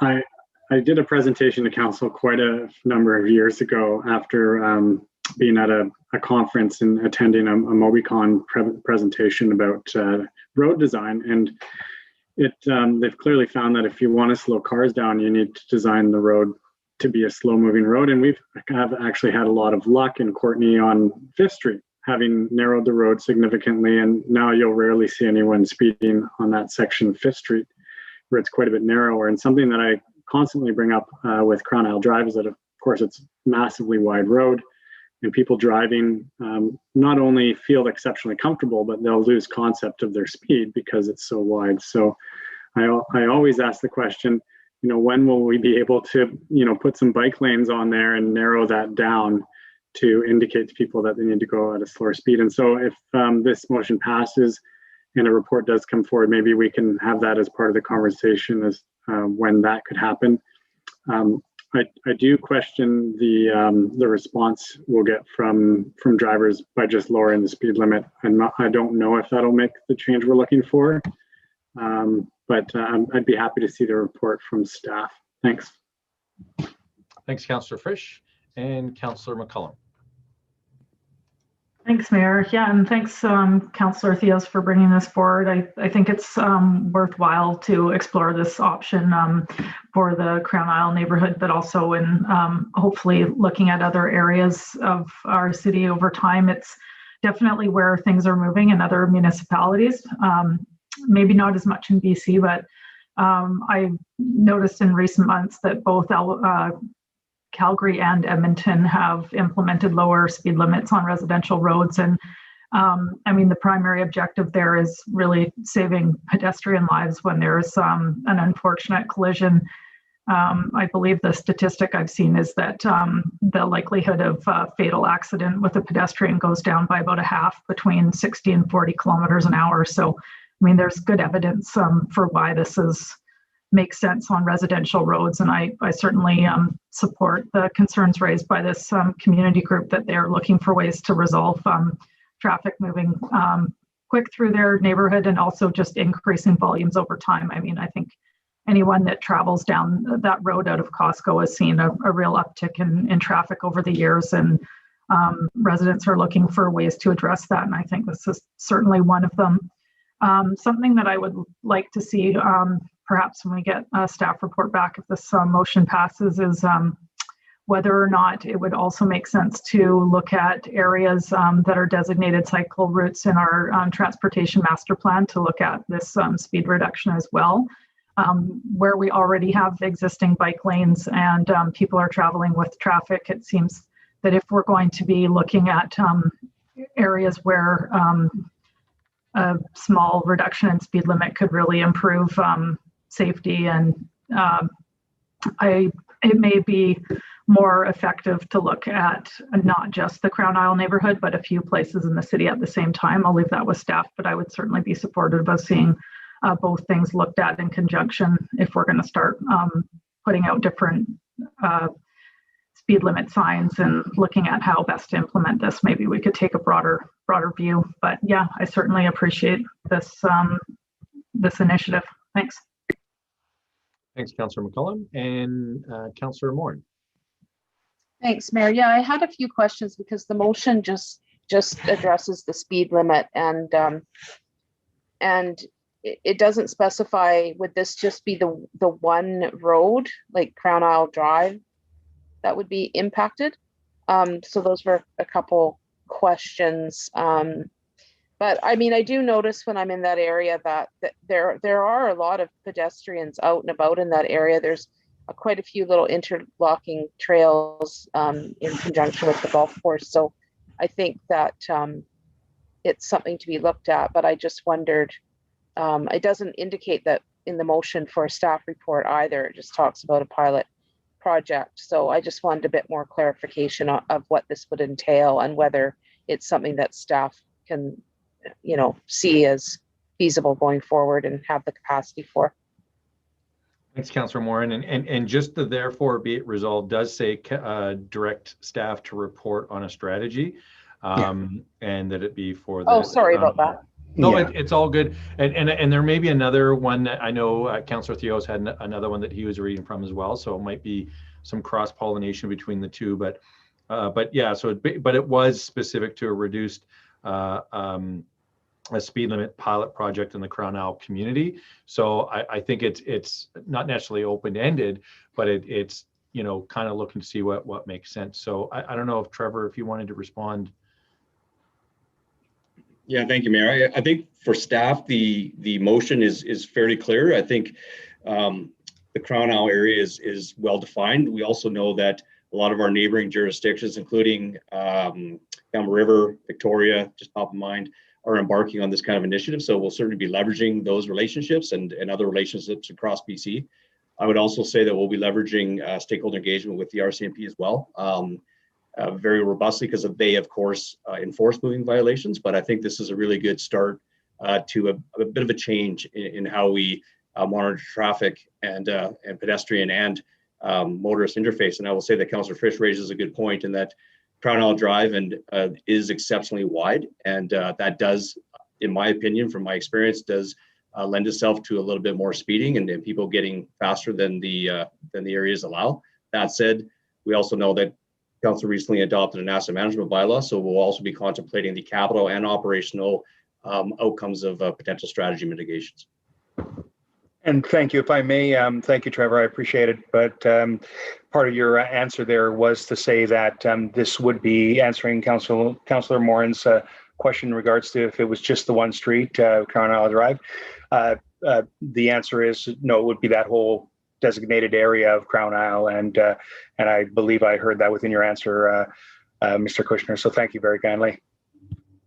Yeah, and again, I think what's going to come back from this report, and I appreciate Councillor Theos, you bringing it forward. I know I've brought it up a couple of times in the last couple of months. I've been working with Mayor of Cumberland, who's been talking about it, as well as looking at the other municipalities that have been trying this out across the province and really around the world. So we're not blazing new trails, but each community will have its own impacts.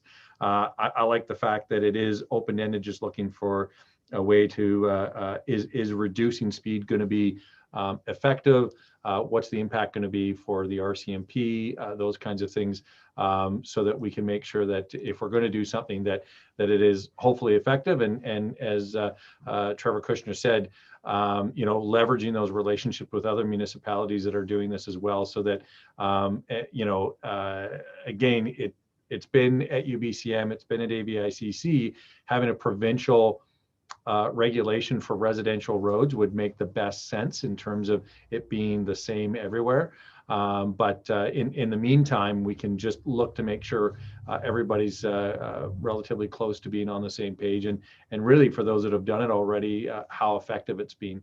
I think one of the interesting things with Crown Isle and the speed reader is that, again, the the actual speeding that's seen does seem to be within the acceptable margins that ICBC and the RCMP would expect in most areas, and not out of control. So that being said, I'll poll council, starting with Councillor Cole Hamilton. In favor. Councillor Frisch. In favor. I waited until you took a bite. Councillor Hillian. In favor. Councillor McCullum. In favor. Councillor Morin. In favor. Councillor Theos. I'm in favor. Thank you. And I'm in favor as well, and really like the discussion that we had, and hopefully we get some good information on that.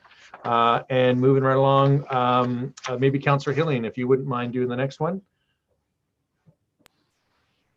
Thank you, Mayor. And I'll move that Council rise and report from the February 11th in-camera meeting as follows.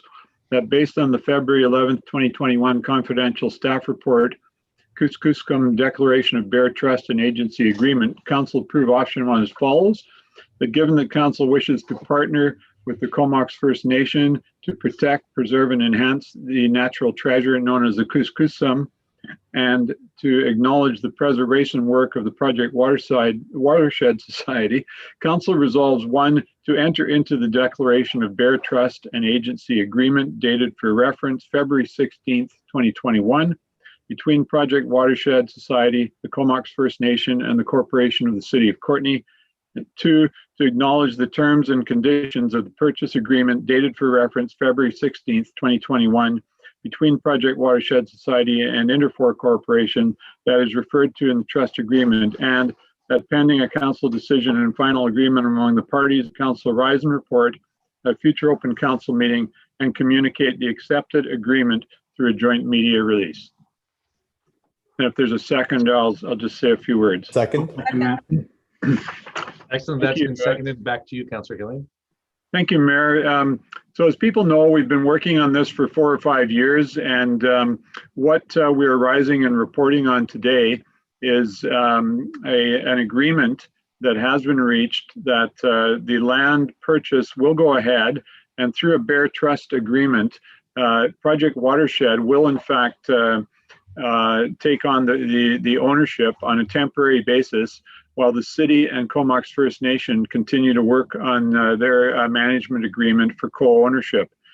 This enables the land purchase to go ahead in time for Project Watershed to start the restoration work that they have some grant funding to commence.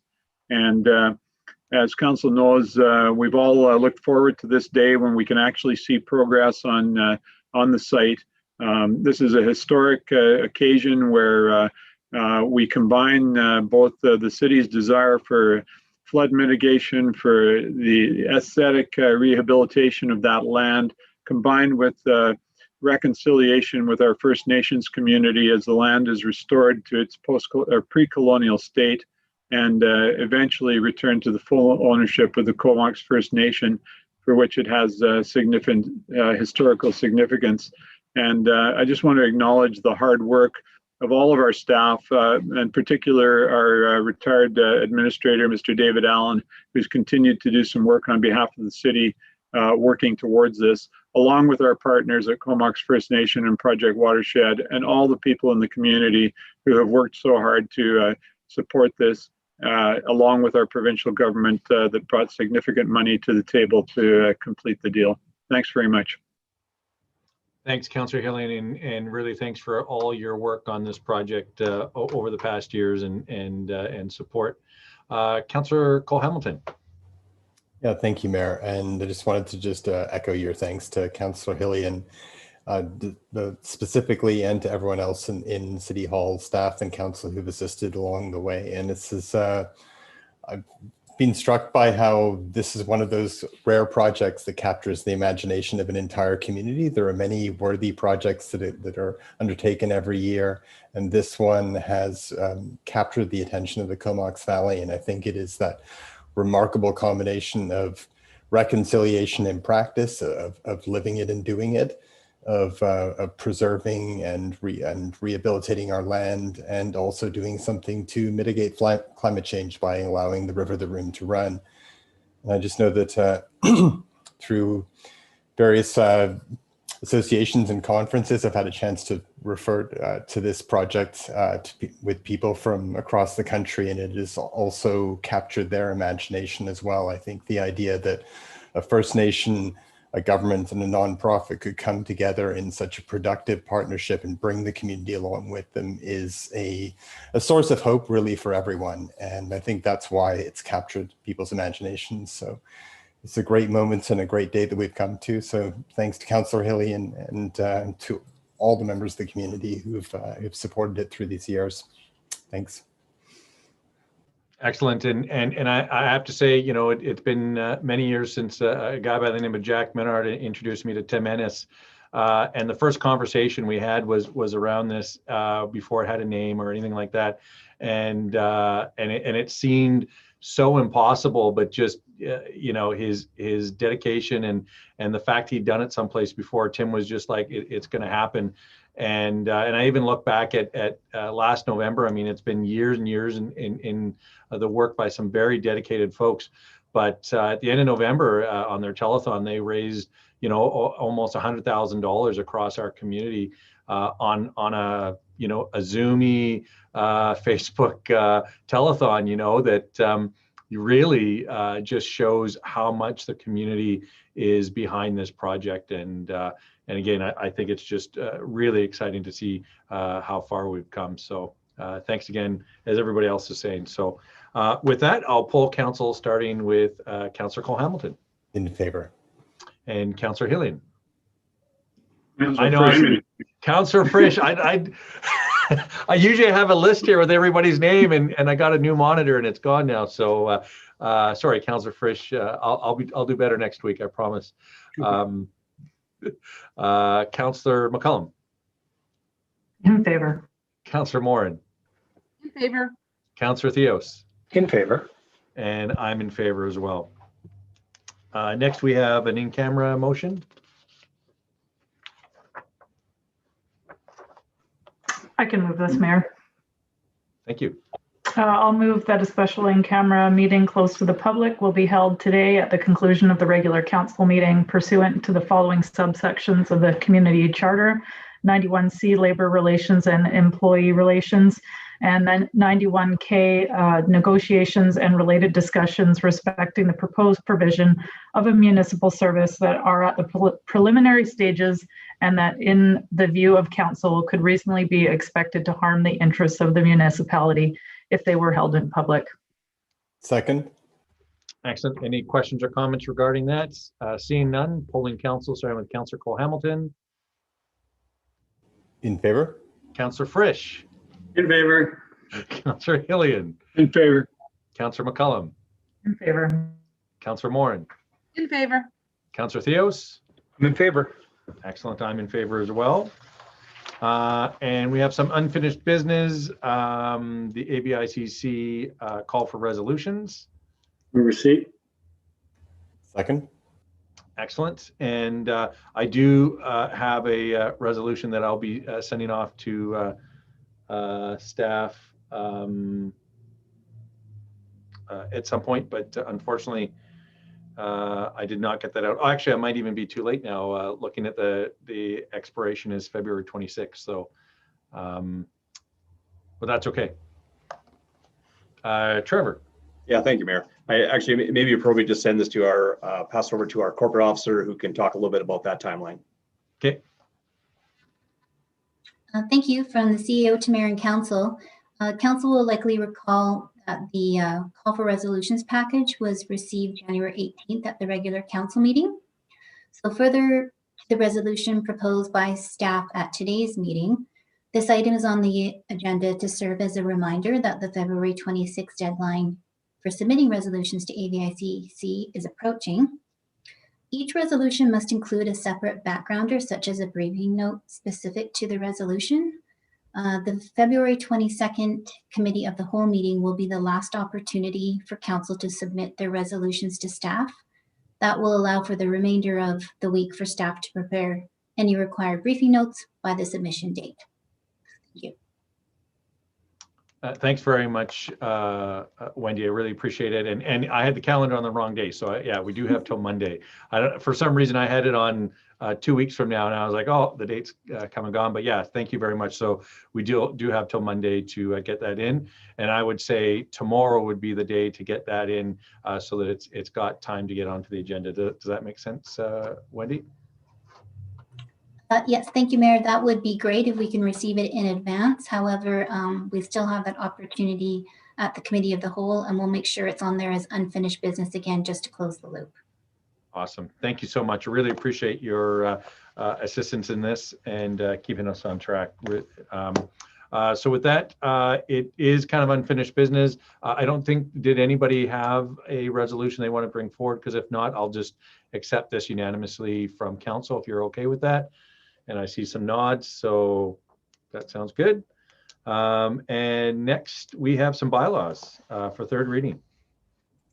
Mayor, I'm happy to move the first one. I'll move that the official community plan amendment bylaw number 2996 2020 for 2700 Mission Road, which is a bylaw to amend the official community plan bylaw number 2387 2005 to change the land use designation from industrial to multi-residential and amend map number 2 for land use plan. That passed third reading. All right. If somebody could second it. Second. Thanks, Councillor McCullum. And any questions or comments? Councillor Frisch. Yeah, Mayor, of course, a little bit of a controversial development up on Mission Road, and I just wanted to ask a question of staff. So we're now at third reading, and obviously the next motion or the next bylaw amendment is on the same one.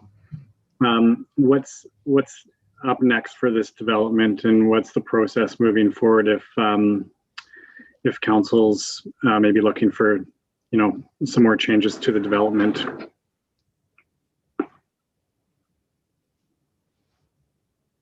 Thanks through CAO to Mayor and Council. So I guess we have two bylaws. So one is an amendment to the official community plan. The other is an amendment to the zoning bylaw. They're both running concurrently. So if Council gave them both third readings tonight, the next step would be for us to complete a covenant. This covenant speaks to a bunch of things, including off-site improvements for the bus pullout, as well as setback and building height restrictions, to name a couple. So once that covenant is completed and then are registered, we bring this back for final reading. But as for changes to the development or conditions, now is the time to reflect on what we heard at the public hearing, and if there are conditions, we can include those potentially in the covenant going forward. Well, thanks for that, and I'll let this lap around a bit and maybe make some comments later. Thank you. Thanks, Councillor Frisch. And we did get quite a few submissions, I think over 200. So yeah, so certainly something that had a lot of interest. Councillor Theos. Thank you, Mayor. In regards to this this project and this rezoning and changing of the official community plan, I have some great concerns about the particular project as the way it stands. We did hear many of the neighbors in that area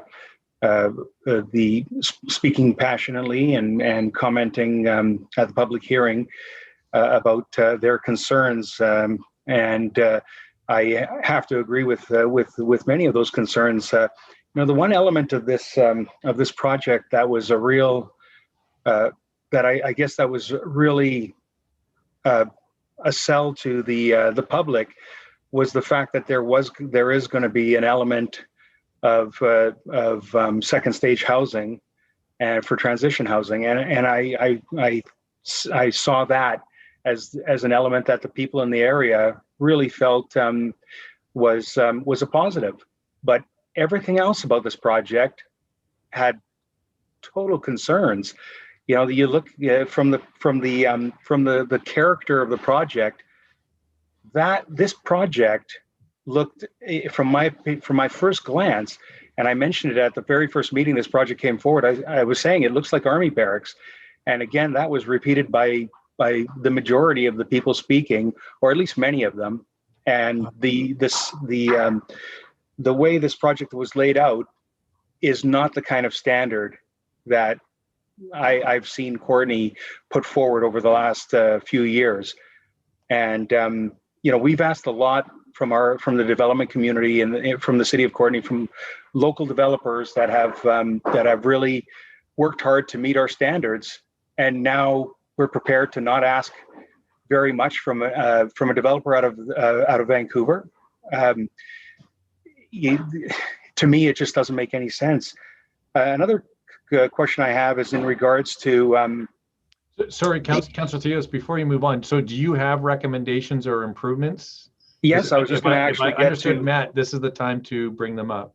Yeah, I was going to get to some of those recommendations, and you know, maybe even a few of my other concerns I'll circle around later to talk about. But one of the concerns I have is the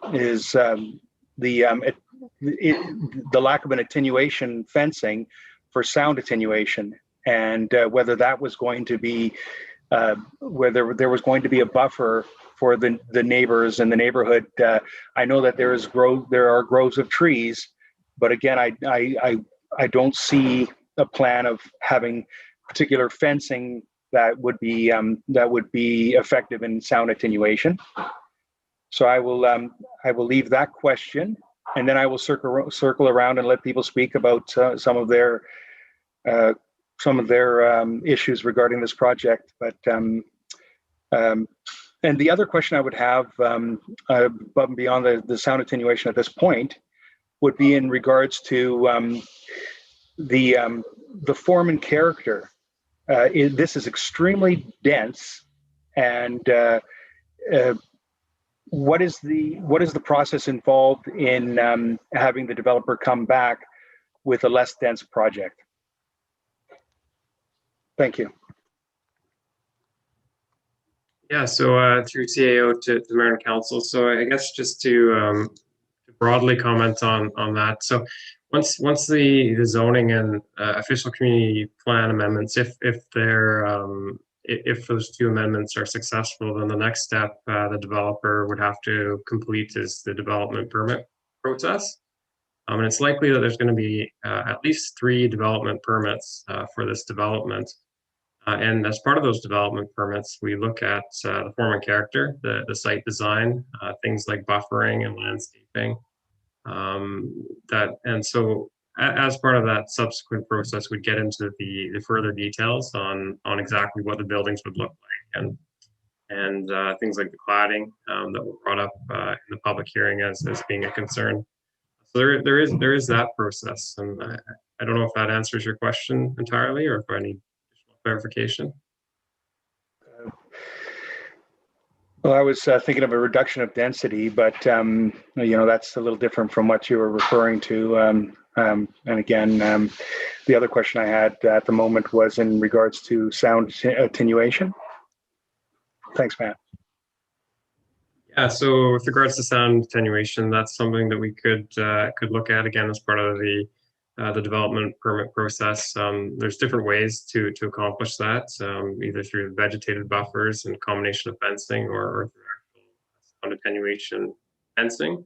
Really, it depends on what the final layout of the development is once development permit submission is submitted. As far as the reduction in density, I think, you know, overall the density is less than you would expect on a site like this. They certainly haven't reached what they could have in terms of the number of units on the site. So I guess I'd be looking for a little more clarity on what the specific issue with the density is. Other aspects like parking, all handled on site. So if if there's more more detail there, we can explore that. Thank you. I'll come back around with some more further comments then. Thank you. All right, thanks, Councillor Theos. Councillor Hillian. Thank you, Mayor. So this is certainly one of the most controversial developments that we've seen in some time. I want to start by commending the members of the community who have expressed their interest in this. In one gentleman's case in particular, I've never seen anybody research and write as profusely on a rezoning application as in this particular case. And Mr. Medeiros in particular, I think, has given us an awful lot to think about among many of the people in the neighborhood. So I have several questions for staff because I'm really struggling with how we move forward with this. First of all, just on a practical matter, a number of the people who commented have raised issues with the notice that went out and have questioned the number of 288 houses within the 100-meter radius. Staff will have seen those comments in the written material, and there's some suggestion on the part of a couple of the residents who submitted that they were misled in this, and I just wonder if staff might be able to clarify that, please. Yeah, thanks for the question. I think the number of notices that went out are largely a reflection of there's a strata development across the street from the proposal. So as part of that strata, there's common property. So that's property that's essentially owned by every member of the strata, and I believe there's over 100 members in that strata. So once that radius hits that common property, every member of the strata would receive the notice. So that's the dominant reason for so many notices. Well, thanks for that. Obviously, when council is responding to questions from the public, we rely on staff for our information, and so I want to make it clear that there's never been any intent to mislead anybody about anything in regard to this particular project. Secondly, there's been a number of concerns raised about traffic, and one of them relates to the possibility that in future Mission Road will become a connector route through to Costco, Orion Road, that area there. Can staff comment on whether that in fact is in any plans, the likelihood of that happening in the future, given the concerns that people have about traffic in any case, but particularly if that were to be the case? Thanks for the question. So the intent is for Mission to one day connect further on along Crown Isle Boulevard. I don't have a timeline for that. I believe that would correspond to future phases of Crown Isle's development in that area when the connection would actually be completed. Yeah, the intent is to connect. Could you ballpark that at all? Are we talking 5 years, 10 years, 20 years potentially? I think we're probably talking in the 10-year range, just looking at the phasing and the amount of property in between where the Mission currently terminates and where it would have to connect. Okay, well, perhaps by then we'll all be driving small electric vehicles and it won't be as big a concern. The third issue that I wanted to raise was the school question. A lot of people are concerned about how a development of this size and scale will impact the neighborhood, the school community. So we've had all sorts of responses that Queenish School will not be able to accommodate the number of families that may be living in this proposed development. And instead, they would need to go to airport school, and that there's no school bus system there. Is that something that we've had any dialogue with the school district about, and that we can comment on one way or the other, please? Thanks for the question. So through CAO to Mayor and Council. So I think as discussed at first and second reading, I believe the school board has data on the current enrollment projections for enrollment, and it shows that Courtenay is under capacity, and that it should be able to handle the additional students potentially live in this development. Okay, thank you. And the final point I'll make at this stage is that I think we've had, despite some of the many issues raised, there's fairly universal acceptance of the second stage housing proposal, as Councillor Theos alluded to. I don't think there is a lot of objection to the townhouses that were part of the revised proposal from the developer. The main concern seems to be the apartments and the density that it adds to the site, along with if it perhaps changing the complexion of the neighborhood. Have we had any dialogue at all with the developer in relation to the possibility of that element of this project changing? No dialogue in terms of reducing the current number of units.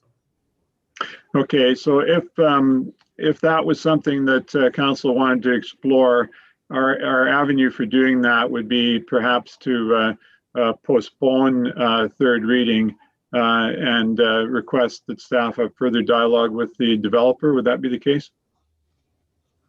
Yeah, through CAO to Mayor and Council, I think with that direction we could. But I guess going back to my other comments, I would hope that we could identify exactly what the issue with the additional units is. Is it parking? Is it green space? A little more detail would help inform changes to the development. Thanks very much. Excellent. Thanks, Councillor Hillian. And next we have Councillor McCollum. Thanks, Mayor. Yeah, I have a few questions that are along the same lines as some of the issues that Councillor Hillian has raised.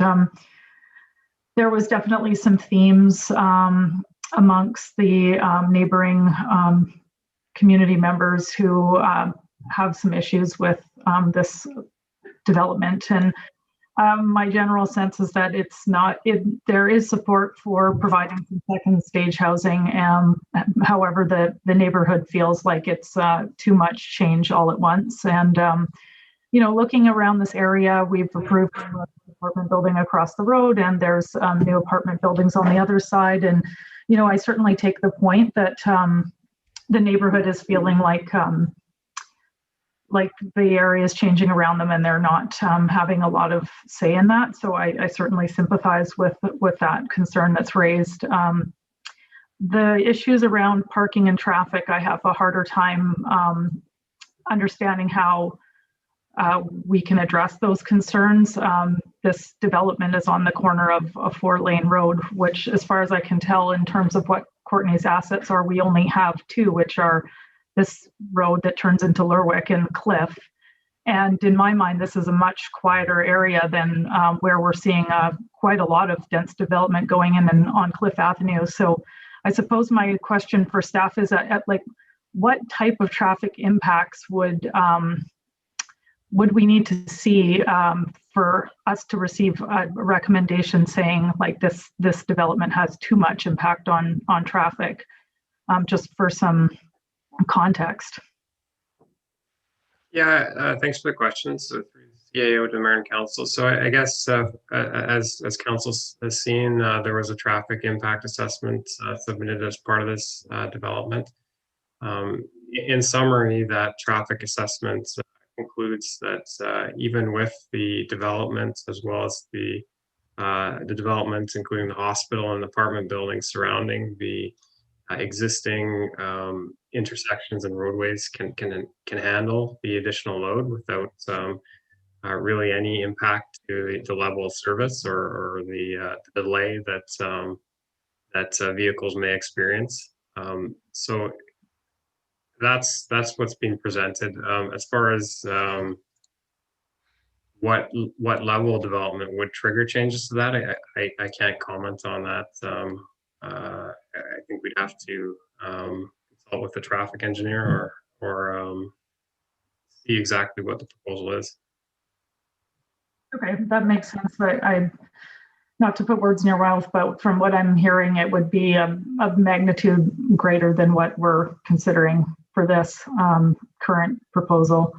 I suppose my second question is along the parking issue. That's something that came up. It was a regular theme in much of the neighborhood's commentary, and I appreciate that you already confirmed that all of our parking requirements are met with on-site, so there's no expectation that this development will impact the on-street parking. However, the neighborhood has raised that concern, and some of the comments that I read were more about the concern that if there is more parking on the street, that will reduce safety of that intersection.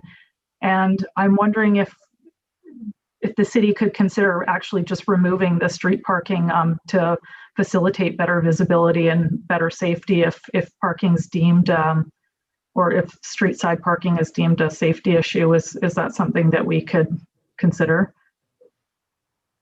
Yeah, I guess just to comment on the first part. So yeah, the development does meet the zoning bylaw parking ratios for what's being proposed.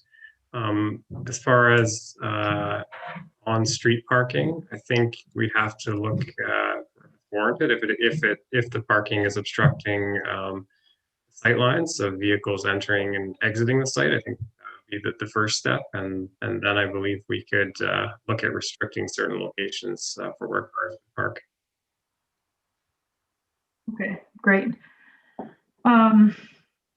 Yeah, the other comment that stood out for me is just the general opinion that the aesthetic of the development is not in keeping with what the neighborhood would like to see. And, you know, I saw the proposed picture of it, you know, copied and resubmitted in the public hearing notes. And I mean, I have to agree that a large structure like that is not that aesthetically appealing, especially for people who have bought in a single family neighborhood, and that's kind of not how they envision that lot developing.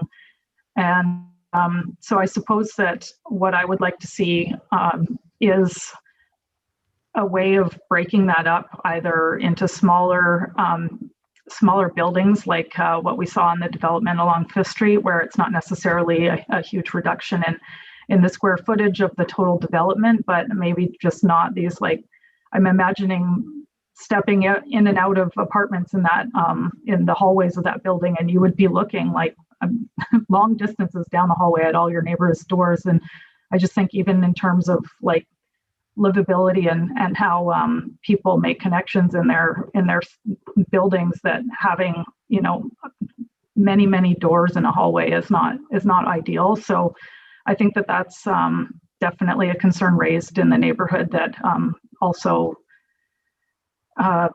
if we can implement that change, that it would actually improve the livability of the development itself for the residents that are one day going to live there. So that's something I would like to see. And also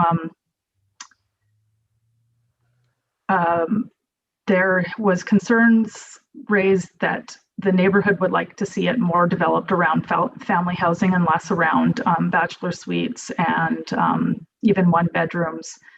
And of course, this also kind of loops back to the density piece. I'm not sure if when the residents are speaking to density that they mean number of people or if they mean number of units. But if we were to change the number of units to a slightly lower number and increase the number of bedrooms, we're not necessarily reducing the total square footage, but just changing the composition a little bit to meet some of the concerns raised by the neighborhood. And I would certainly be supportive of that it's more focused around mostly family housing.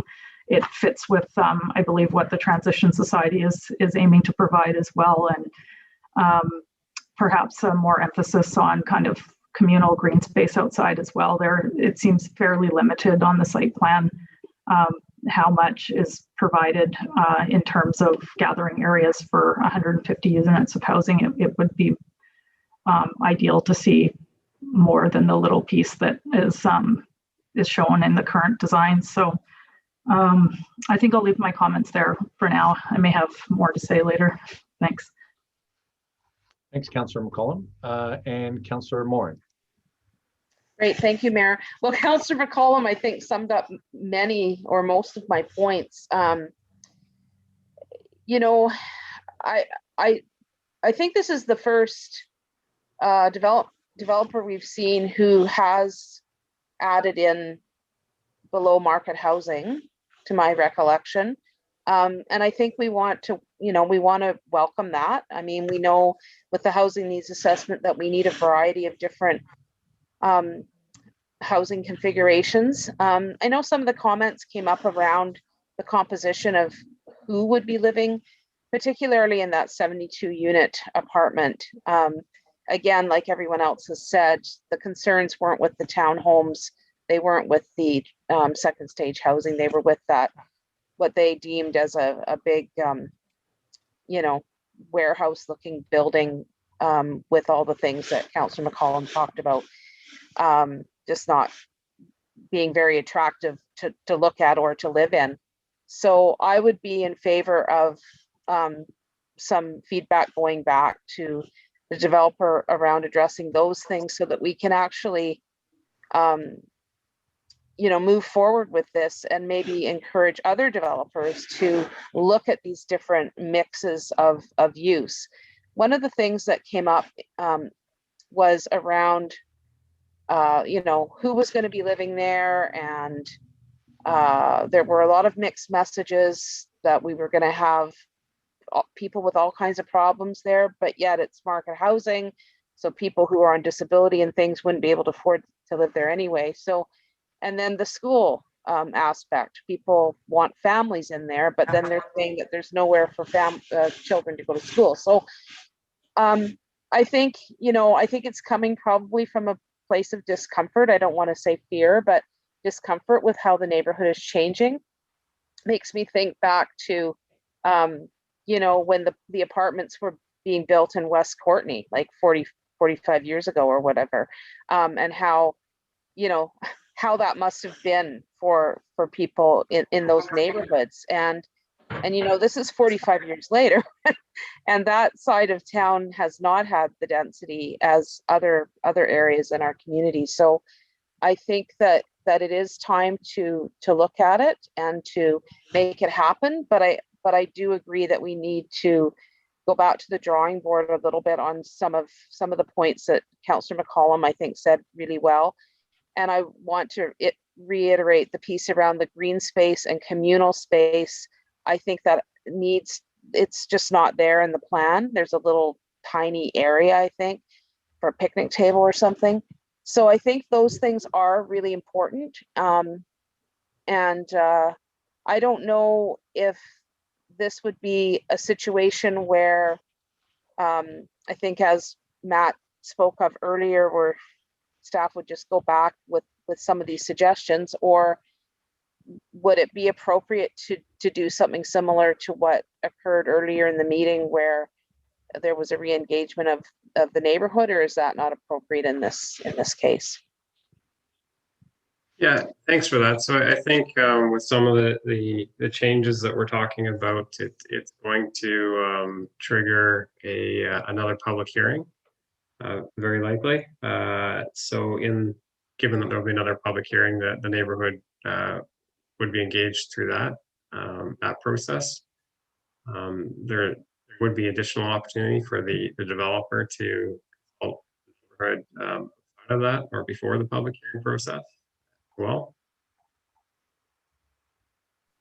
okay. I mean, I think it is important that we don't lose sight of the fact that this developer has brought forth the idea of second stage housing, which we really need, and we need more people to come to the table with that type of housing. We can't, we need housing of all types, especially, below market and lower rents. So I'd like to find a way to make this happen that provides some comfort to the neighborhood, but also provides that housing that's vitally needed.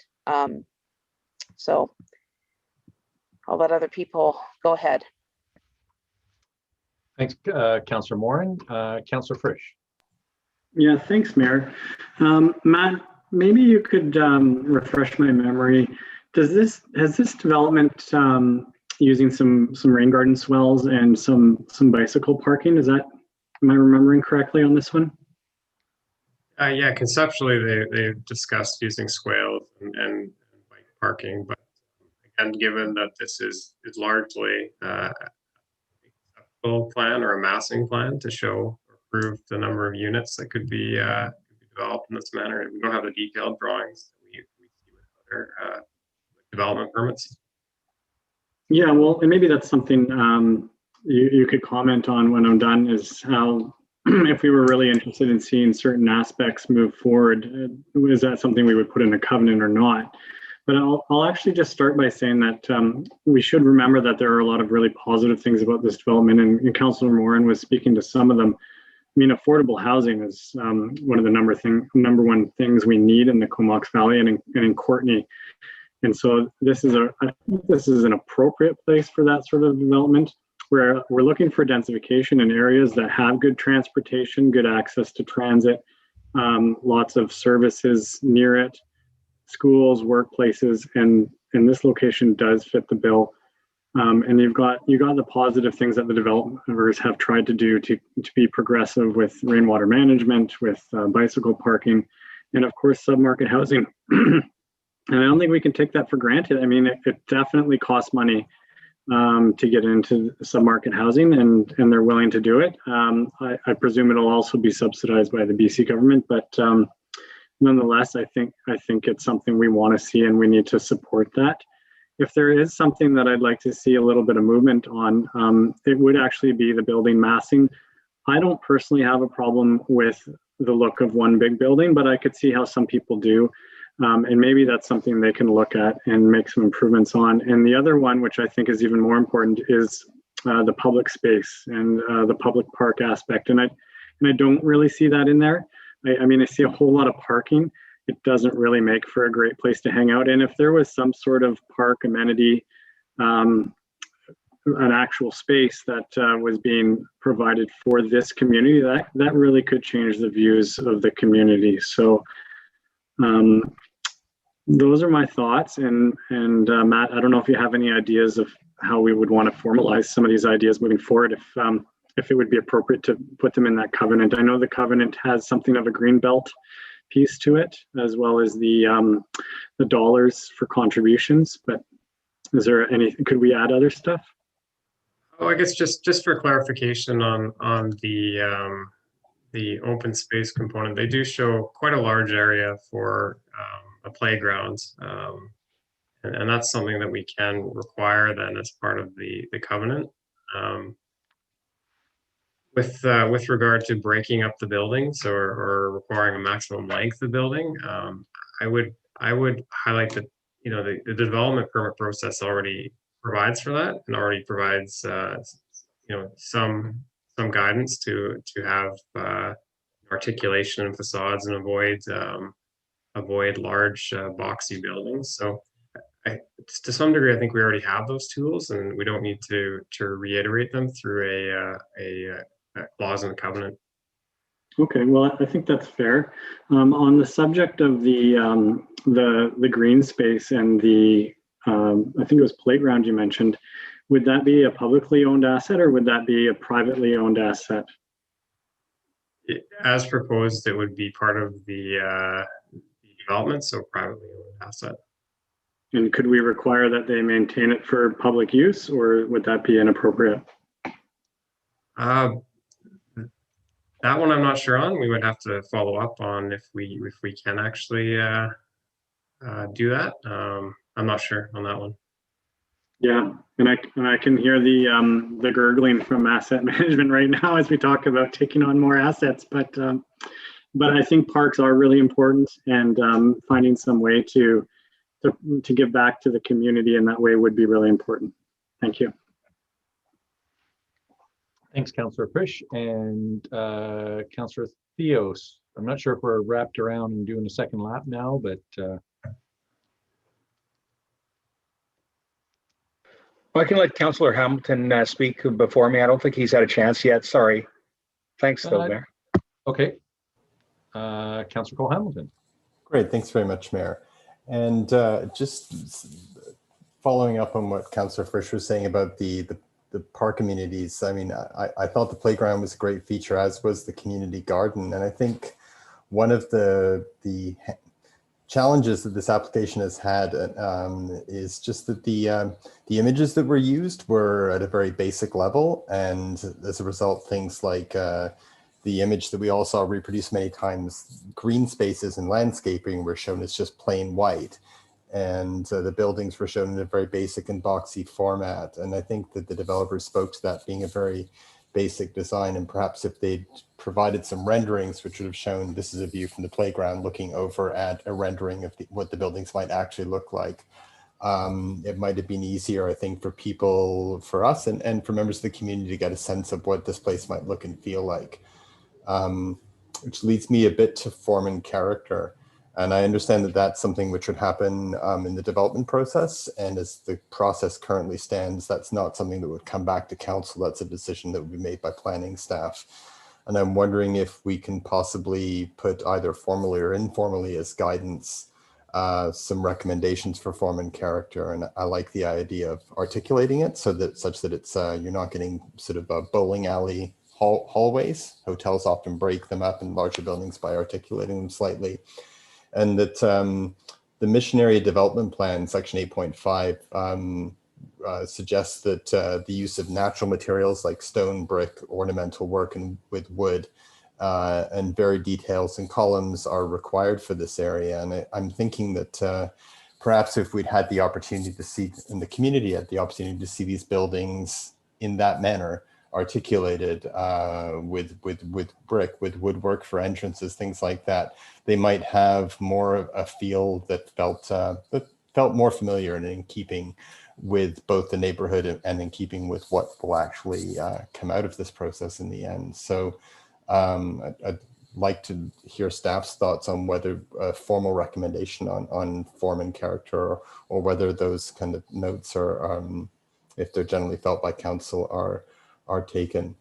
In terms of the composition of the units, I was really pleased to see that between the first iteration and the second iteration, there was quite a shift towards 2 and 3 bedrooms. I believe 34 2 and 3 bedroom units were added to the complex versus the first iteration. And I would echo Councillor McCollum's remarks. I'd be happy to see, currently by my count, 2/3 of all the units are 2 and 3 bedrooms, but I'd be happy to see an increase in that, which would allow for more of a family feel and perhaps slightly less vehicle traffic in and out, if that's a concern. I guess I had 2 questions at this point. One, beyond the one about form and character. One was about traffic and the idea of sight lines and parking on mission. And my reading of the traffic study was that there were acceptable sight lines as it stands. And I just was wondering if I could get that confirmed. And then if we don't have acceptable sight lines in the current plan, what would be the appropriate remedy for that? So that's one question. And I also noted a number of people expressing concerns about the power lines. And I went back and watched our September meeting when the developers came and spoke, and they did say that they were in conformity with all applicable BC Hydro guidelines. But I also do recall Mr. Madero's lengthy statement, which, and I agree with Councillor Hillian, there's a lot was put together by Mr. Madero's in relation to this. One of the things he mentioned was that Hydro's guidelines say that a parking lot cannot be placed underneath power lines. And obviously there is a parking lot beneath, as the plan shows. I wanted to confirm that that perhaps he was mistaken, or I'd like to certainly confirm that the design as it's set out is in conformity with all guidelines regarding high tension wires. So just I'll stop talking because I've talked for a while, but there are 3 questions. One on guidance regarding section 8.5 of the missionary development plan in form and character. The second one was about whether we already have acceptable sight lines at the intersections. And the third was about conformity with all guidelines regarding high tension transmission lines. Thanks. Thanks for the questions through CAO to Mayor and Council. So I think the developer's watching this meeting tonight, so they'll hear the comments on form and character and be able to address that in the more detailed designs. But as you alluded to, I would just highlight that the plans submitted for the rezoning process are really conceptual and high level. They're massing exercise more or less, and so I think very easily the developer can advance the plans to a level that shows some of the detail and things like textures of the siding and stuff like that to address many of the concerns brought up here tonight. With regard to sightlines, the traffic impact assessment did look at this issue and confirmed that sightlines are met. There was one exception noted for where the bus pullout is planned to be, and a recommendation that it possibly be to another location, which is something that we'll look at as part of the offsite approval process. With regards to BC Hydro corridor, as brought up in the public hearing by the applicant, they have received approval from BC Hydro for the location of the parking under the hydro lines. City has a copy of this approval, verifying that this can be allowed, the conditions on the approval. But I see no reason that they can't be met. So I hope that addresses the three questions. Is that good, Councillor Cole-Hamilton? Yeah, that's good for now. I may have a couple of further questions later on. Thank you, though, Matt. Excellent. And my recollection, again, regarding even the aesthetics at the meeting, the developer was quick to say that, yeah, those are just default kind of copy and paste things in there without, really just to take up space rather than to give a true representation of what it'll look like. But understood that's created a lot of concern. And obviously we've spent a lot of time chatting about that today. So with that, Councillor Theos. Thanks, Mayor. And some of the concerns that the public had, a few of the members had spoken about the emissions coming off off those hydro poles and hydro lines, sorry. And I don't know the long-term effects of the emissions, but it's just one other point that is of uncertainty when you're trying to cluster people together. And I look at it and I see 150 units being proposed for this spot. That to me tells me we're looking at 300 to 400 people, possibly more, based on our averages for household average.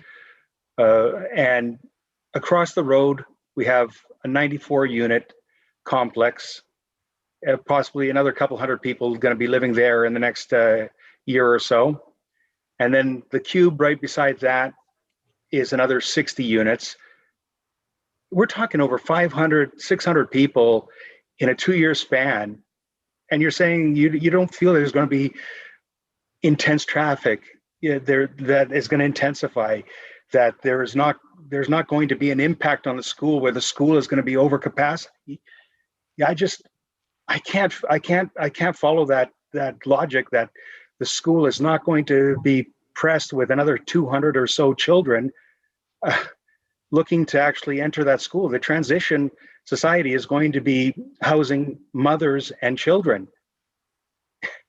We've got a hospital across the road, and we have an industrial we have an industrial property that we're going to lose, an industrial property that could be employment for people in our community. And in the Comox, in the Courtenay area, as I said before, much about building housing, but very little focus on where's employment going to go.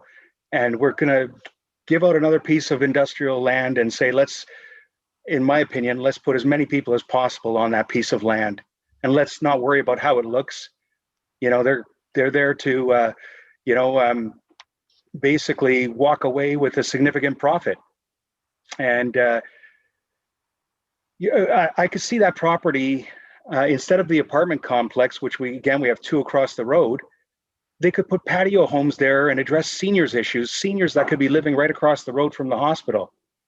And, patio homes would be much more attractive than the apartment complex.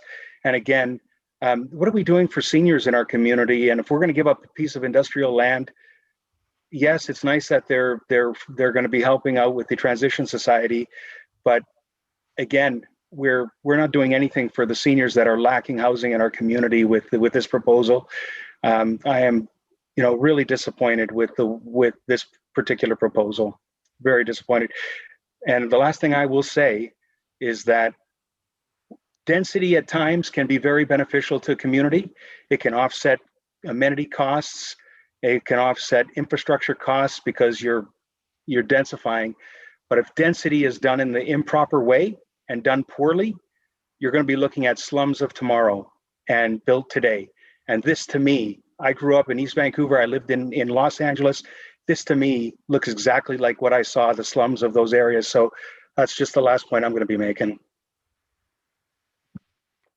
And Councillor Theos, just to confirm, that was based on that preliminary design using the default icons and things that they submitted? That was based on the most recent designs that I have seen and in the most recent pictures. Okay. So thanks. Row housing, apartment complex, that just not appealing. Fair enough. Councillor McCullum. Thanks, Mayor. As we kind of talk about this development, I'm kind of mulling over what concerns were raised that I don't think have an easy resolution, and some points I question whether they're valid in making a decision about whether or not we put a development here. For example, there's a concern raised about not enough daycare spaces in the area. Well, if we were to turn down development based on the number of daycare spaces in an area, we would not be able to do development anywhere in town. There's no daycare spaces. That's a known problem. In fact, in the last month, the nearest daycare to this development has received funding to double the size of their facility and the number of spaces. So if anywhere is going to see an improvement, it would be in this vicinity. Getting back to the school issue, again, if we're only going to consider development in areas where there's school capacity, I would say that this is probably an ideal location.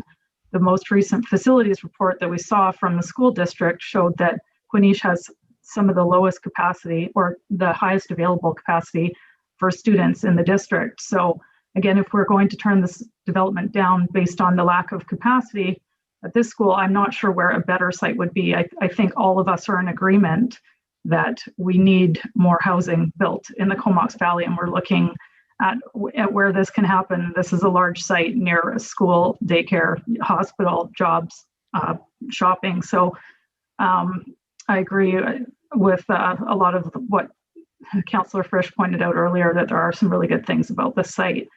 So some of the concerns that have been raised are not easily tackled, like what I mentioned about the traffic earlier. It's, if we're going to do development, there is an impact in traffic, and is the impact here more than what can be handled? And with the information that we have in front of us, the answer is, it's not a stumbling block for us to go ahead. So in terms of what we heard about the hydro poles, I mean, staff have addressed that BC Hydro does not have an issue with the parking location.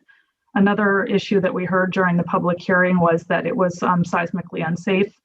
I did clarify, I did share it with council, but it has been clarified by one of Canada's top seismic researchers, that he's never seen high tension power lines come down after a mega thrust earthquake, and he goes around the world studying the damage after an earthquake. So not knowing of any times that this has happened, I don't think that that's a valid concern for us to turn down this development.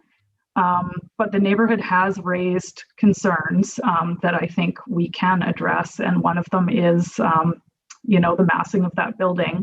I'm not sure that reassurance that we could change the facade of the building is enough for what the neighborhood has raised. I hope that we can maybe address that without having to trigger another public hearing, but I feel like if that was a real sticking point for me as a resident in that area, hearing that the building materials on the outside of a large apartment block could be broken up is maybe not enough for me to feel like that concern was addressed. So I'm struggling with that. I also wanted to ask staff if we were to ask, and again, I'm not sure where I'm landing on this, but if we were to ask the applicant to provide fewer small units and try and move those bachelor suites into maybe 2 bedrooms or something, would that change trigger another public hearing, or that request require another public hearing? Yeah, thanks for the question. We could do that, and we could do that as part of a covenant potentially, or even write it into the zone. There's a couple ways. As far as would that change result in another public hearing? Would change the density of the development, so I believe that would trigger a public hearing. But maybe I could pass that over to Mr. Buck for his second opinion there. Yeah, so just to clarify, if after a public hearing, the land use changes or the density increases, that triggers a new public hearing. If the density decreases and it is accepted by the applicant, then that doesn't trigger a new public hearing. But if they don't agree with the reduction, then we'd be back to a public hearing scenario. Okay, that's helpful information. I'll leave my comments at that. Thank you. Thanks, Councillor McCollum. And next we have Councillor Frisch. Yeah, thanks, Mayor. I just wanted to perhaps counter the assertion that people living in multi-family residences, apartments and such are somehow less desirable neighbors. I mean, I've lived in apartment buildings and I know lots of people who live in apartment buildings, and I've never thought of any of them as less than. And I don't see this as a slum. I really don't.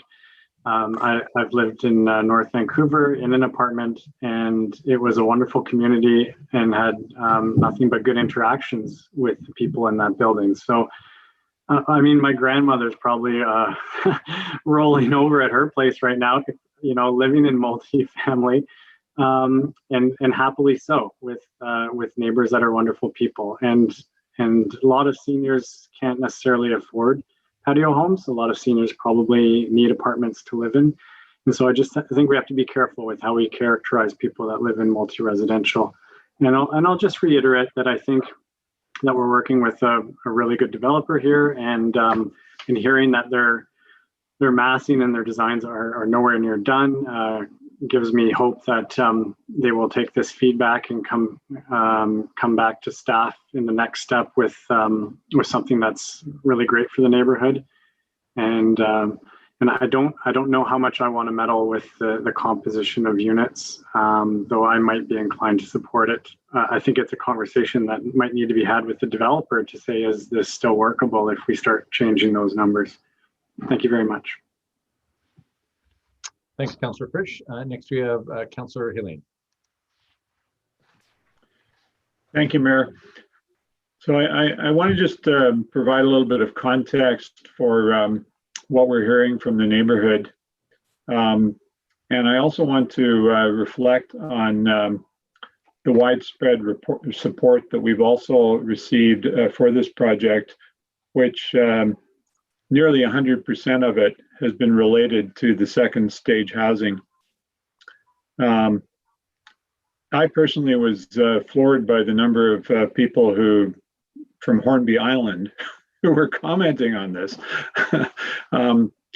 It seemed unusual to say the least, but suffice to say that there is a huge need for second stage housing in this community. And it's really difficult to balk at this development if it means that we lose that potential. So I just want to make sure that that's clear. But having said that, I also want to honor the many people who live in the neighborhood who are feeling overwhelmed at the pace of change that is going on in their neighborhood. And what we're talking about is an area that many people moved to thinking that it was a nice part of the community, a little bit out of the way, but it's become busier and busier. We've built the hospital up there. We, of course, already have the college. We have that very busy intersection of Lerwick and Ryan Road, which is one of the second or third busiest and most accident-prone intersections in the community. As Councillor Theus alluded to, we've seen a number of new developments that are changing the nature of those neighborhoods by basically building apartments where previously it was single family. So I think what we're seeing is a neighborhood that feels overwhelmed with the pace of change. I want to understand that for what it is. There's going to be some parts of it that are going to be overblown, but other parts of it that many of us would feel were we in the same position. So what I'm wondering is, I would personally like to see the developer come back with a plan that involves less density on the site, that involves a different scale of building for that apartment component, whether it's broken up into smaller units or whatever, I don't know. But I would like to see us have an opportunity to have a second look at this that retains the elements that are positive, but looks at potentially changing some of the ones that are going to be the most difficult to deal with. And those are the ones that I think visually accost the senses and add to the density that just exemplifies those concerns about traffic and congestion in that area. I think that's all I want to say for now. Thank you. Thanks, Councillor Hillian. And next we have Councillor Moore. Great, thank you, Mayor. Thank you to Councillor Frisch, who brought up one of the points that I wanted to make, which was around the the judgment of people who live in multi-residential spaces. I'm making an assumption that all of us here live in homes. I've worked in the last couple of years with people who make $30 an hour, who are couch surfing, who don't have a roof over their head. So we know that there are lots of people in this community who work probably at the hospital, who are hanging out in their sister's, pull out or whatever. I mean, we may not understand, and because we're not in that situation, but there are lots and lots of people. I'm not even talking about the folks who maybe need second stage housing. I'm talking about people who need, a place to call their own, and that includes seniors. So, not, as was mentioned, not all seniors can afford a patio home, being in a community. If this development could be fine-tuned with the feedback that's been presented tonight, addressing as many concerns as possible of the neighborhood and providing a space where seniors can be with families and not in isolation, not in, be able to interact in a neighborhood, the neighborhood that actually, frankly, people have described in their feedback. They're passionate about this neighborhood. They say that it's an amazing neighborhood full of families and diversity and people caring for each other. I mean, don't we want people who don't have housing to have that? And respectfully, Councillor Theos, to your point, because I know your passion, I know you're you know, looking at all, you're looking at all the angles as well. And in terms of the economic development or the business piece, we have businesses that have no place for their staff to live. So they're losing people. We have people moving to other areas because they can't get housing here. I'm sure Mayor Wells knows this. The Chamber of Commerce folks have told me this. People who run banks have told me that they can't keep their employees because there's nowhere for them to live. So we can work on economic development, but we also have to have places for people to live. So I agree with Councillor Hillian's points, and I think it's a great suggestion. I think that we can find a common ground here. I think that this neighborhood sounds like a wonderful, welcoming neighborhood, and they will welcome these folks in who need a neighborhood like theirs. So I just think that there are other parts of our community that went through this many years ago, and it's difficult, but if we want to see people housed, we may need to make these bold moves. And I think the fact that this developer has come forward, as I said, I think the only proposal we've seen that included second stage or below market housing is a positive that we need to celebrate and try to make happen. Thanks. Thanks, Councillor Morin and Councillor Cole-Hamilton. Yeah, thank you, Mayor. And I would echo all the positive comments that have been made about the second stage housing. And I think that is probably the single most unifying feature of this development, that every comment of every sort has supported that. And as a community who cares, of course, we want to provide safe places for women and children fleeing violence. So that part we want to make sure can be maintained. The question is what the other components will look like. And I understand you speak with passion, Councillor Theos, but as I hear you describe this as something like a slum or a project, I feel that's not a fair characterization. Some of the things I like about this are that the proposed development would provide a mix of unit types, a mix of numbers of bedrooms, a mixture of incomes, that you'd have market and 37 below market, and a mixture of tenure types. Some of them, 28 of them would be strata townhomes that are owned, 72 would be market rentals, and 37 would be transition housing. And it's this mixture that I think has the potential to give this development strength. But I think what we're hearing, and I've heard it eloquently expressed by Councillor Hillian and by Councillor McCollum and others, is that the sheer scale of it is, in addition to the other developments that have occurred, is more than people are comfortable with.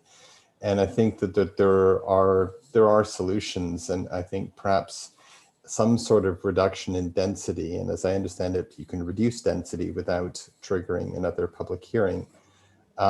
So one question I'd have is, how is density calculated? If, for example, the 72 unit apartment building were to become a series of fourplexes, 2 to 3 bedroom fourplexes, you might have as many people but fewer front doors.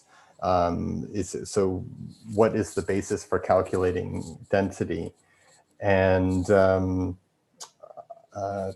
I think that sort of change, and I'd like to see a change in the exterior and in the actual aesthetics of the buildings, but perhaps to keep with the strong desire that I've heard from the residents of keeping this a family neighborhood, perhaps making this a more family focused development and going with, say, fourplexes or smaller buildings rather than large apartment buildings.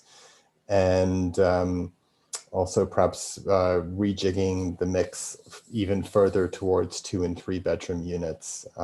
This is a place with a community garden and a playground. If it can be a place where more families can find homes, and I think this would add something of the character that people in this neighborhood chose when they came there. They wanted a family neighborhood.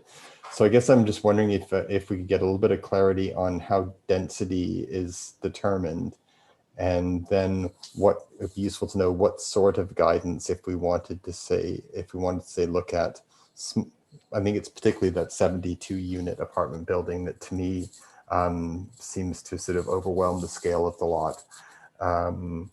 If that were broken down, what sort of guidance would be useful to have to take back to the developer? Thanks. Yeah, thanks for the question. So in the proposed R4 zone, density is measured through what's called floor area ratio. That's the floor area of building relative to the size of the property.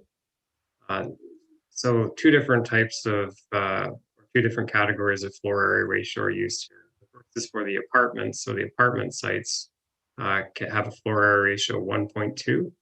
So that means you could cover the entire property or the entire apartment site with apartment building area 1.2 times. But obviously, as we go up in stories, you see that overall footprint decrease. For the townhome components, it's a 0.7 floor area ratio. So I guess both of those allow for quite a bit of building, and obviously, if you have larger units, you eat into that floor area ratio quicker and end up with less units overall. So I think just with this discussion, the developer will be informed on where council's mind is at, and I think particularly that the apartment building and the overall massing of it, to me, like the big one.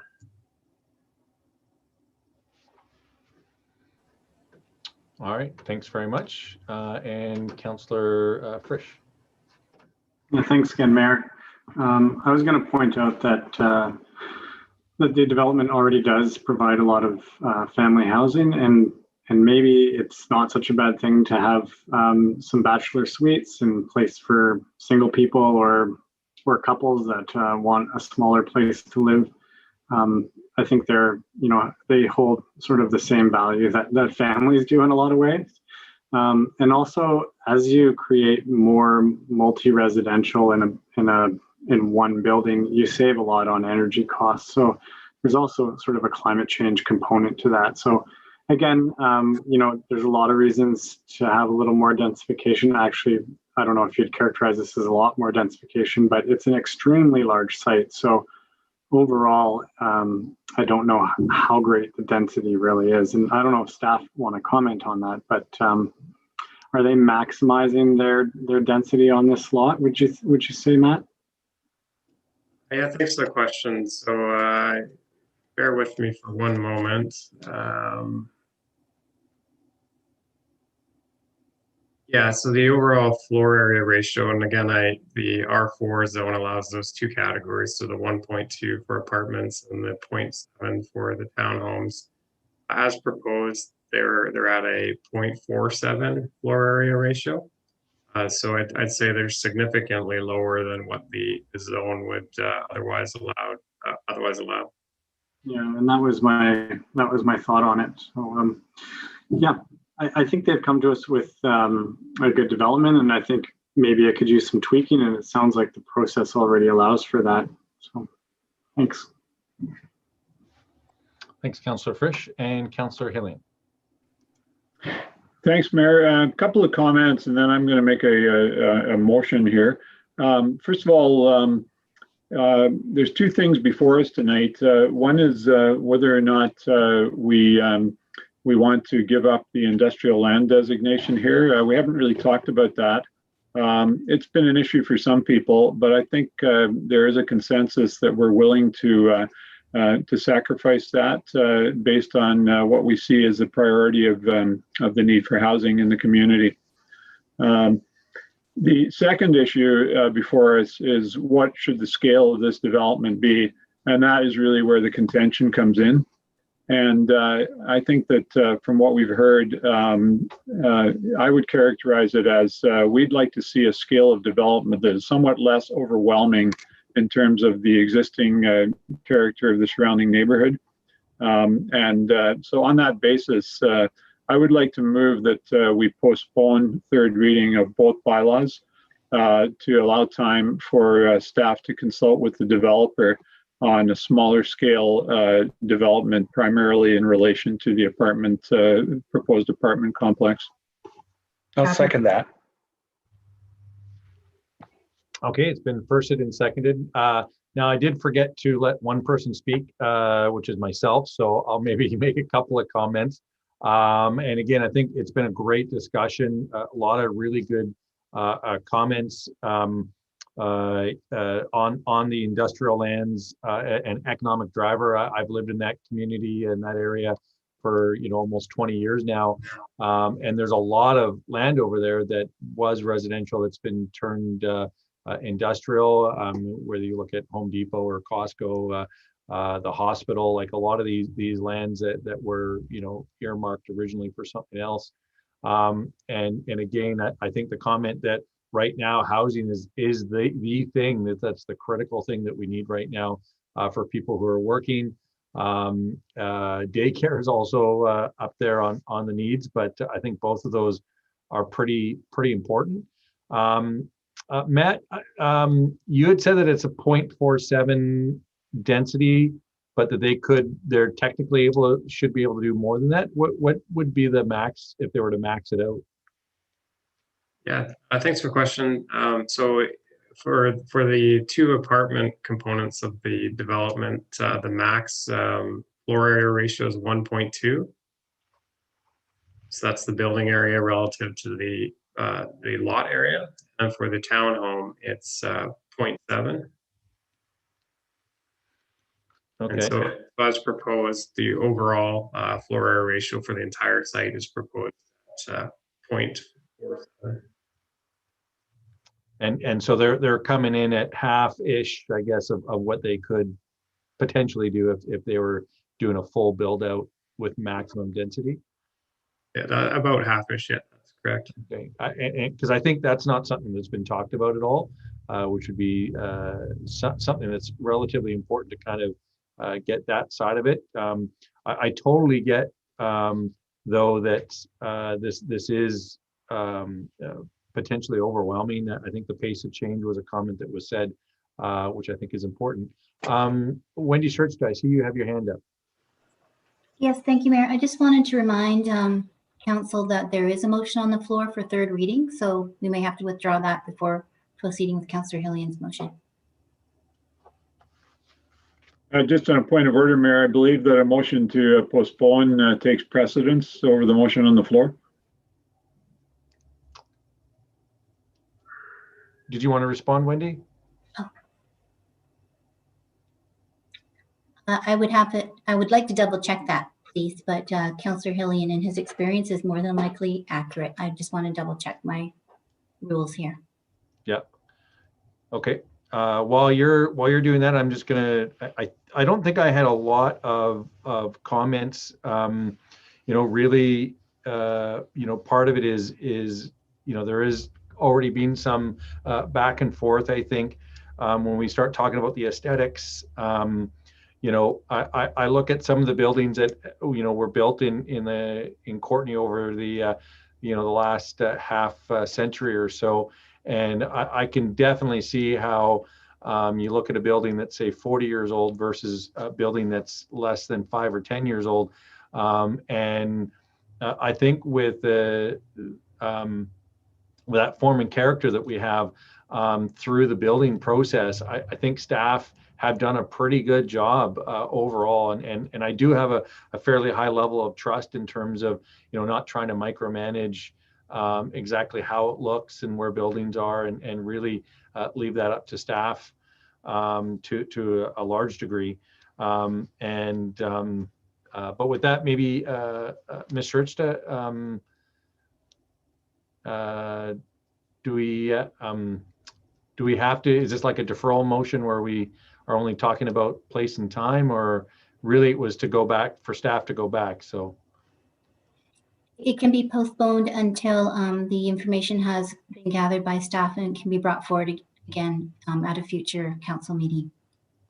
So at this point, the motion that Councillor Hillion is proposed is valid then? It is valid, it stands. Okay.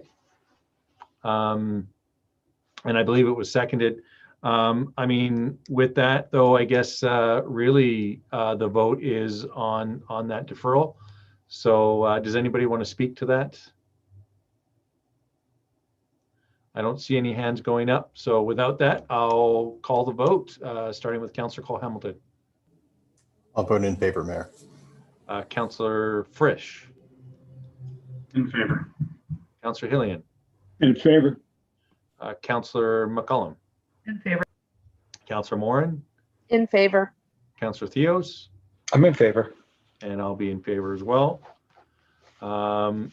And that does bring us to the next motion, which may suffer a similar fate. I'm thinking.